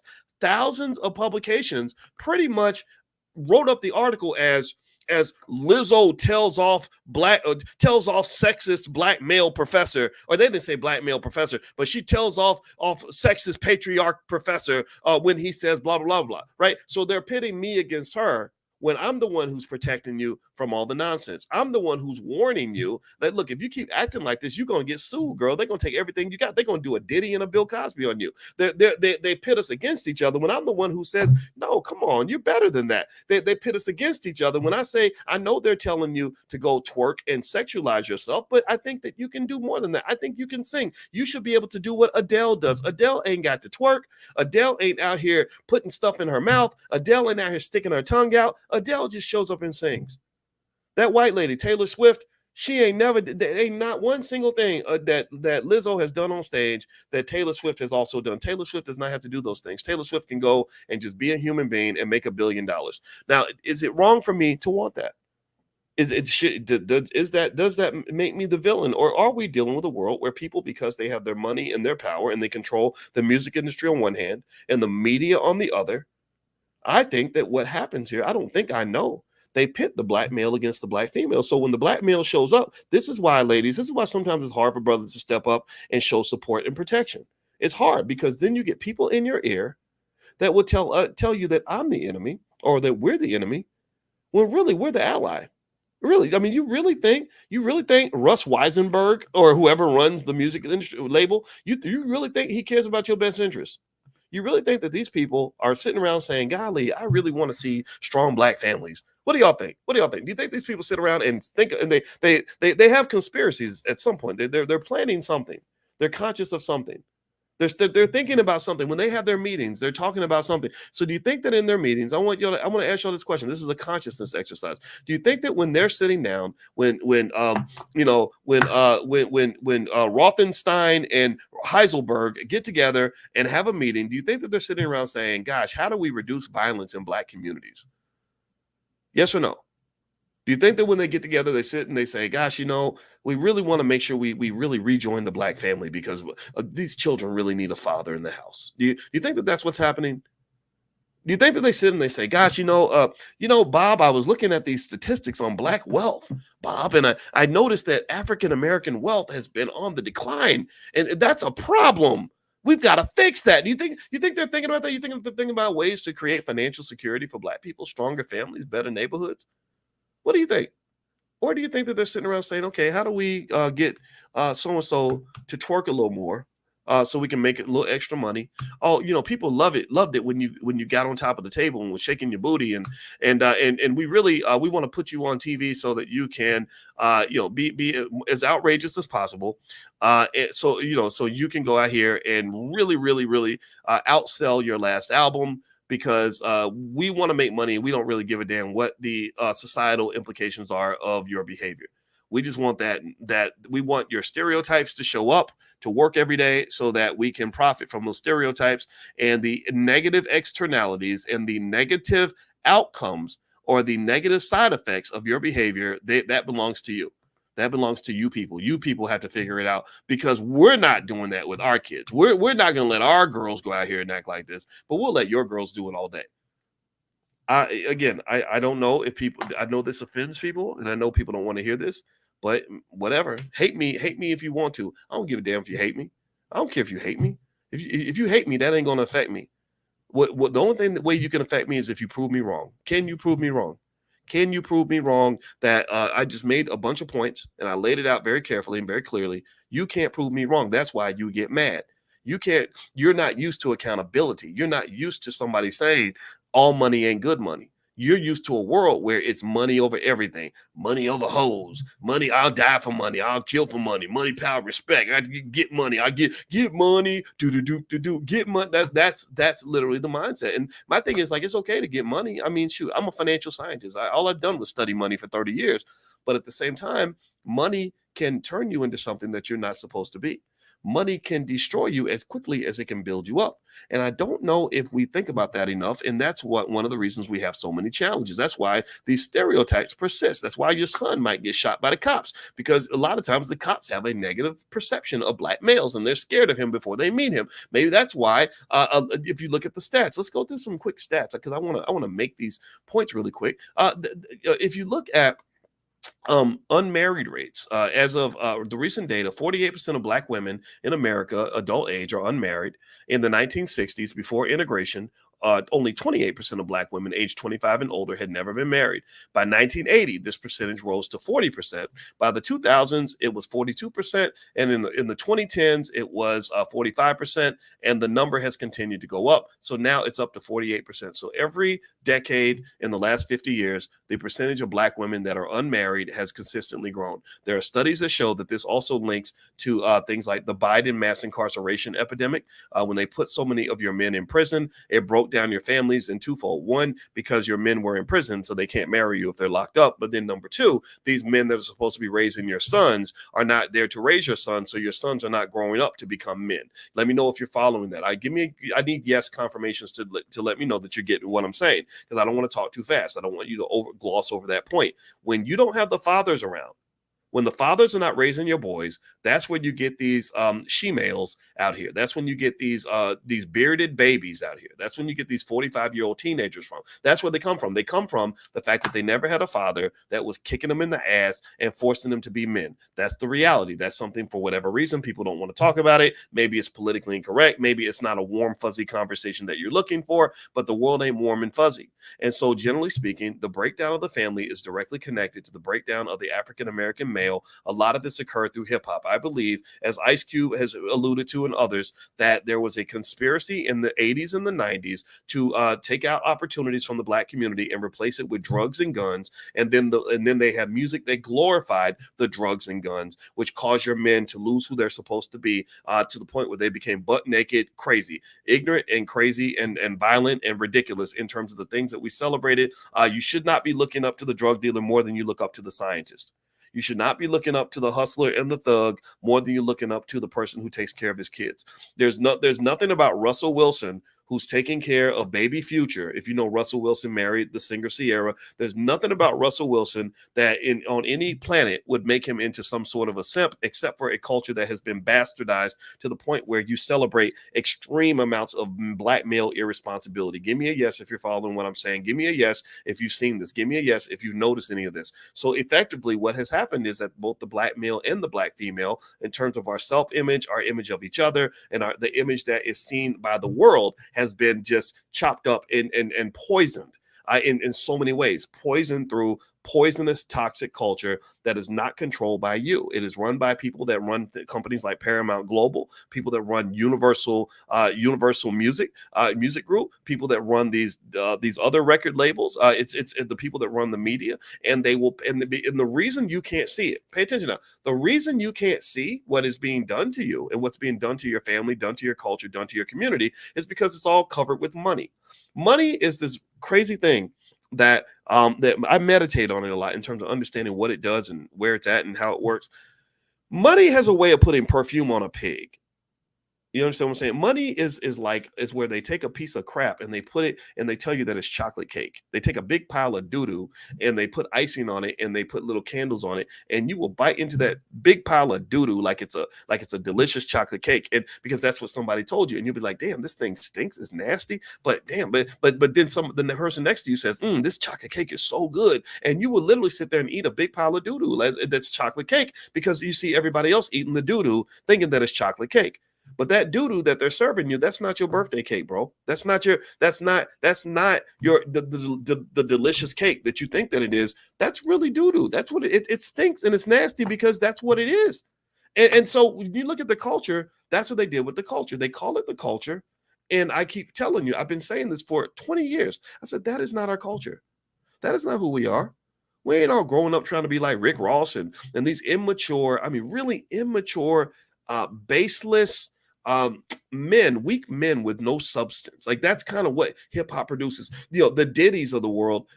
I've been saying stuff like that about the Diddy's long before the world decided that Diddy was a bad guy. I said, what in the world makes you look up to this guy? He talks a lot, doesn't get anything done, really, not for the black community. He's not even really the leader of anything. He's a guy who works for these people where they sell this vodka, and you somehow think that that's some sort of model of black success. And now that model of black success is the same guy that you're vilifying now and saying, oh, he's a terrible person, isn't it? I'm like, well, why? You couldn't see that before? Oh, I get it. Oh, that's right. You were hypnotized by the money because you think all money's good money. So anyway, I'm going to make my final point on this. If you could do me a favor, please hit the thumbs up button. Thumbs up, share, subscribe. My name is Dr. Boyce Watkins. You're watching drboycetv.com, the home for intelligent black people. And yes, Mashawn, I am live right now. Sometimes I don't go live. Sometimes it is a recording, but right now I am live. But then again, you may be looking at the recording and then think that I'm in the recording saying that it's live, because sometimes I'll play it again. But also, if you want to get started on your economic journey in the Black Business School, we have 176,000 students worldwide. A lot of our classes are low cost or free. We are the Black wealth experts of America and the world. We're better at Black wealth than any other group in the country. We partner with scientists and thinkers from all walks of life in our community to solve our problems. And I believe this is more effective than any politician. It's more effective than any public policy. It's more effective than any entertainer. We're getting it done. So if you'd like to get started on your journey, you can go to blackmoney101.com. That's blackmoney101.com. I wrote my dissertation on the stock market. That's where wealth is being built. I can help you get started there. We have people that can do real estate. We have people that can do entrepreneurship. Whatever you want to do, we got you. We also are the only institution out here that's really aggressively educating Black children on wealth.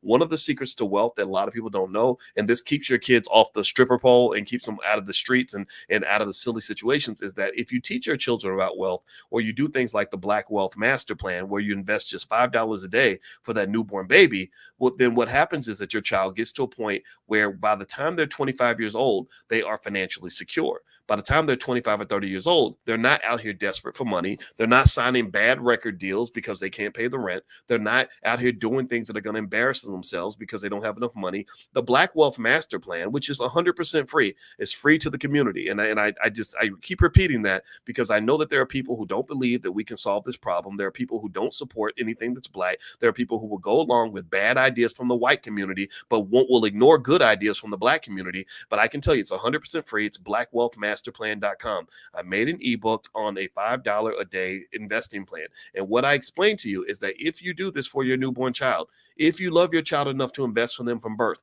if you care enough to prepare a plan for them, then by the time your child's 25 years old, they've got a couple $100,000 in the bank. So I want you to think about this. So let's go back. Let's talk about this topic. And the URL is blackwealthmasterplan.com. So feel free to go take a look. If you go back and you look at some of this ridiculous imagery of the black female that's being pushed throughout hip hop, I want you to ask this basic question. Do you think, give me a yes or no, do you think that Megan Thee Stallion would be, exploiting herself in this way and doing just anything to make a dollar if she was financially secure, if her parents had made a plan for her? I read Megan Thee Stallion's whole bio. I read her whole life story. I don't think her daddy was around. I think her mama was a rapper. I think that there was financial struggle. She signed a bad contract. She ended up suing the record label because she said she got exploited. But the reality is that they didn't make her sign that contract. So what made her sign it? Somebody made her sign it. What made her sign it? It was financial desperation. That's what made her sign it. That's what made her do it. The devil made you do it. The devil made you do it. The devil is in the struggle. The devil is in the poverty. The devil is in the scarcity. That's where the devil's at. Y'all got to understand. And so you got rappers that are out here listening to the devil. They're being driven by the devil. And I'm not talking about this from a religious standpoint. I'm talking about when you got beautiful young women like Glorilla taking pictures like this. I mean, literally booty cheeks spread out just so I can get attention. There's very rarely a black child that's raised with financial security who is not struggling to pay the rent, who will go to such desperate means to get attention and to get a couple dollars in their pocket. There's rarely a child with economic intelligence and financial security who will sign a record deal that basically becomes a deal with the devil, where they're stuck and they're locked into a terrible contract like Megan was, and they find themselves humiliating themselves in order to get paid. So I need y'all to kind of help me with this. Give me a quick yes, if you can, to let me know that you understand the connection here. Let me know if you understand why economics is one of the solutions to this problem. That if our children are raised in a way where they can make money the right way, they can make money in a safe way, they can make money in a way that's going to benefit them. They don't have to go sign horrible, imbalanced, exploitative, racist contracts from people who look like this. They don't have to go to these people. Because I'm going to tell you like this. Here's what I want you to understand. Pay attention now. I need y'all to listen. All the people that are in this picture, these music industry executives who are mostly non-black, mostly male, I bet every nickel in your bank account and mine that not one of these individuals has a daughter who is out here twerking for money. Now, one of these individuals in this picture tells their child that if you go sign this horrible, lopsided, exploitative deal with the devil contract with Universal, that's going to get you out the hood. Not one of them is having those conversations with their kids. But we think that is part of being black. We think that we're supposed to be in the struggle. We think that Cardi B, I like Cardi B, actually. There's a part of me that really likes her. Sometimes she gets on my nerves, but there's a part of me that really likes her. And here's what I like about Cardi B. You know what I like about Cardi B? This is a moment of honesty. I like Cardi B because she's honest. I appreciate the honesty. Because the honesty really is where she really tells you the things that she did for money when money was dry. She talks about how she used to do Bill Cosby's on men. She used to take advantage of men's lack of sexual discipline. And so a man comes in the club, he's trying to get some. She would lure him into a hotel room, and then they would drug him, and they would take all his money and maybe take some things that money should not buy.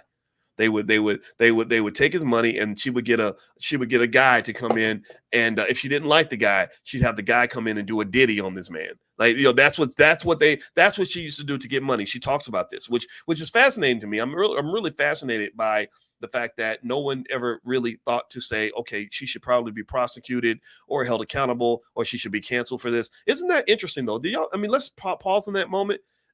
Doesn't anybody else think that that's so strange? That, like, imagine if a guy said that. Like, imagine if Diddy was like, yeah, I went and I drugged and raped somebody and took all their money. Like, do you really think that would just be overlooked? Like, oh, well, that's okay. He was just doing what he had to do to survive. Or do you think that people would say, okay, let's do a deeper investigation? So I want to just point that out to you in terms of looking at some of the biases that do exist in our society. I find that really fascinating that people just overlooked that statement. And no one sort of said, okay, wait a minute, that's worse than what Cosby did. Nobody said that, right? But anyway, with Cardi, if you listen to her music carefully, which I've done, she raps about money. She got a whole song about money. Money, I need money. I like money, right? And how does she know to get money? Well, she basically gets money by offering her good stuff, right? You know, I know, again, call me old fashioned. I sound, you know, somebody on Twitter said I sound like a grandpa earlier, and that made me feel kind of bad because I am a grandpa, and I'm like, dang, what's wrong with being a grandpa? Is that bad? I thought grandpas were wise. I thought grandpas know a couple things, and I'm gonna just tell you like this. I kind of feel like when you talk about money, that there are some things that really just should not be for sale. I don't know if that makes me weird or old fashioned or makes me uppity, but I kind of get concerned when I hear a person who's rapping, who's like this role model for young Black girls, who's considered to be Black excellence, Black girl magic. And she's literally rapping and saying that if you want access to the bag, just take your clothes off and go catch STDs from random nasty ass men and unwanted pregnancy. I really kind of think that maybe as a community, we may want to reconsider that public policy if we ever want to be successful as a people, if we ever want to have the stable families we deserve. And it's very unfortunate because, again, because I am a father of daughters, when I see desperate women, unfortunately, being forced to do desperate things to make money and being told to do these things by people who control their finances, that makes me say, gosh, where's your daddy at? Because I think your daddy is supposed to protect you. So this isn't just a problem for white folks. It's not just a problem for Black women. It's a problem for all of us. It's really a problem that all of us have to think about and all of us have to address in our own way. So anyway, that's my 2 cents on the topic. I'm sure I offended somebody. I always do. If I offended you, that's good. That means that I got you to think. And I hope that we can agree that that even if we disagree, we can still be friends. So give me a yes if that's okay. If you didn't like everything I said, that's okay. Chalk it up to the fact that I'm not perfect and not everybody's going to agree. I just think that we need to have conversations about this because this ain't the way. This is not going to get us where we want to get to. Everything we talk about eliminating racism and creating freedom in the community, there's nothing free about selling our little girls' bodies, so they can make a couple dollars.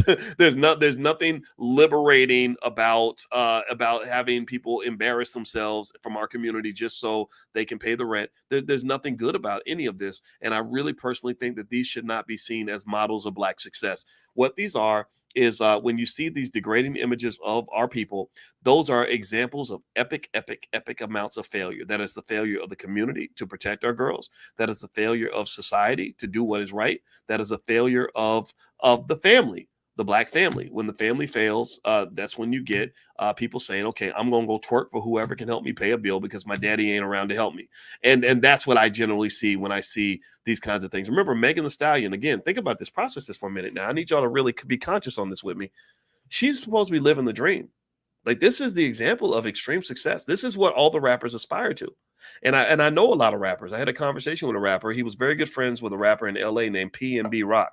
And PNB Rock, do y'all remember PNB Rock? Give me a yes if you remember him. PNB Rock got shot, I think, in the middle of a Denny's or something.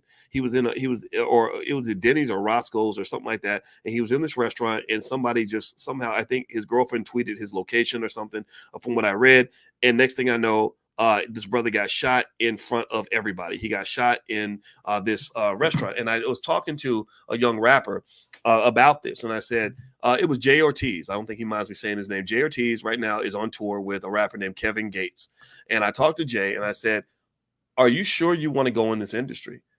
I said, because, most people I know who are successful as rappers in certain genres are not happy people.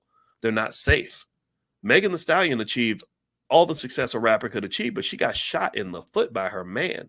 Like, that is traumatic as shit. I know I'd be traumatized. If my wife shot me in the foot and I got to keep on going like nothing happened, oh my God. Now, again, it's controversial, right? There are people debating whether or not he did it and all that. Well, I know he went to prison for it. And then you go into there's another rapper. She actually got discovered on my page. I'm not making this up. There's a rapper named, y'all know Young M.A.? Young M.A. is out of New York. Young M.A. literally got discovered on my Facebook page. And she's and I'm not making this up. She actually said this in interviews. And I'm very happy for her because she's super talented. But I feel so bad for her because if you listen to her music and you see the headlines on this poor young lady, she's going through extreme problems when it comes to her mental and physical health. She, you know, and the thing is, and the reason that I believe this is happening is because you've got a lot of undiagnosed, untreated trauma in the Black community. You also have a lack of guidance for these young people. When these record labels get a hold of them and they start paying them any amount of money to do any ridiculous thing that will embarrass their family and their community, there's nobody from our community who's in their ear saying, come on, man, you don't really need to do this to make money. Or no, you don't want to completely sell your soul. So in Hollywood, people go off to Hollywood and LA and they have these big dreams about making money. There's that word money again. I keep bringing it up because in case you're wondering why a finance professor talks about these things, and because they dangle a couple dollars in front of you, they get you to do things that lead to lifelong regret. And this is offensive to me because I think that the impression that others have of Black people is these people will do anything for $1. And I'm gonna tell you like this: every community ain't like that. Their community, these people in this picture, I bet you anything that there are some things they will not do for money. They will not abandon Israel for money, for example. There are certain things they will not do for $1. So the question I want to ask you is, what do you have in your community that is not for sale? I think that's the question I leave you with today as we finish up this conversation. What do you have in your community that nobody can buy? Or is everything for sale? Are your daughters for sale? Is her body for sale? Is your dignity for sale? Like, what do you have in your community that is not for sale? And if you can't think of that, if you can't answer that question, then you're always going to be a slave to money, because money can either liberate you or it can turn you into a slave. And this is what you're dealing with. All right. So anyway, guys, I'm going to get out of here.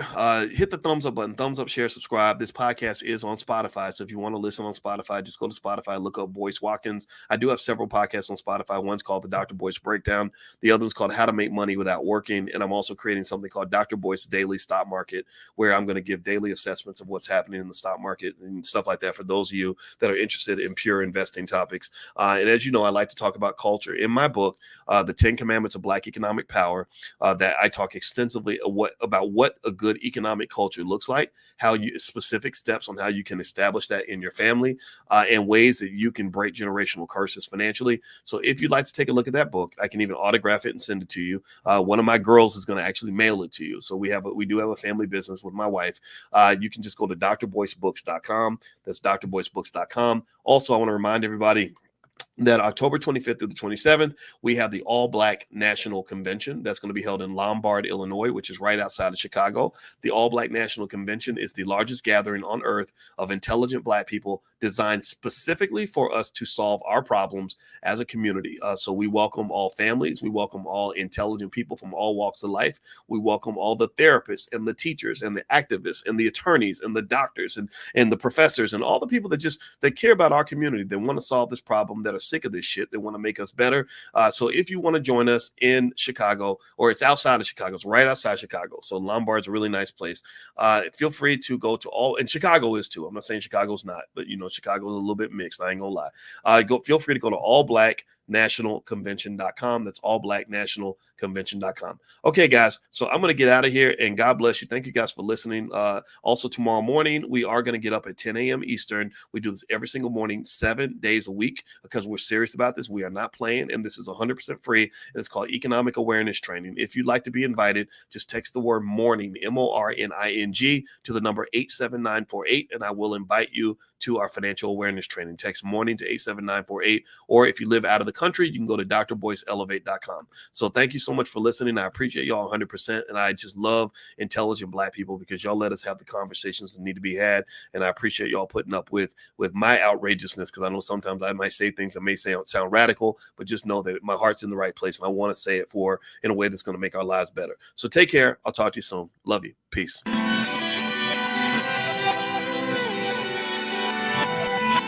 Here we are, clan the isms, cataclysm great. Our people out here struggling, trying to make it in this state. Everybody out here doing it, but we the ones who late. Now family, we the ones who gotta delegate. Get that money in the power, never be fake. Stick to co-sign for 3. What did he say? Create jobs, support our own. Educate the same and buy back your home. Got 3 degrees, triple 10. 3 PhDs, now we on the CNN. DBTV, let's talk about negligence. Ignorance is bliss, but we can turn it to intelligence. Believe none of what you hear, half of what you see. Let's break it down here on Dr. Boyce TV. Here we are.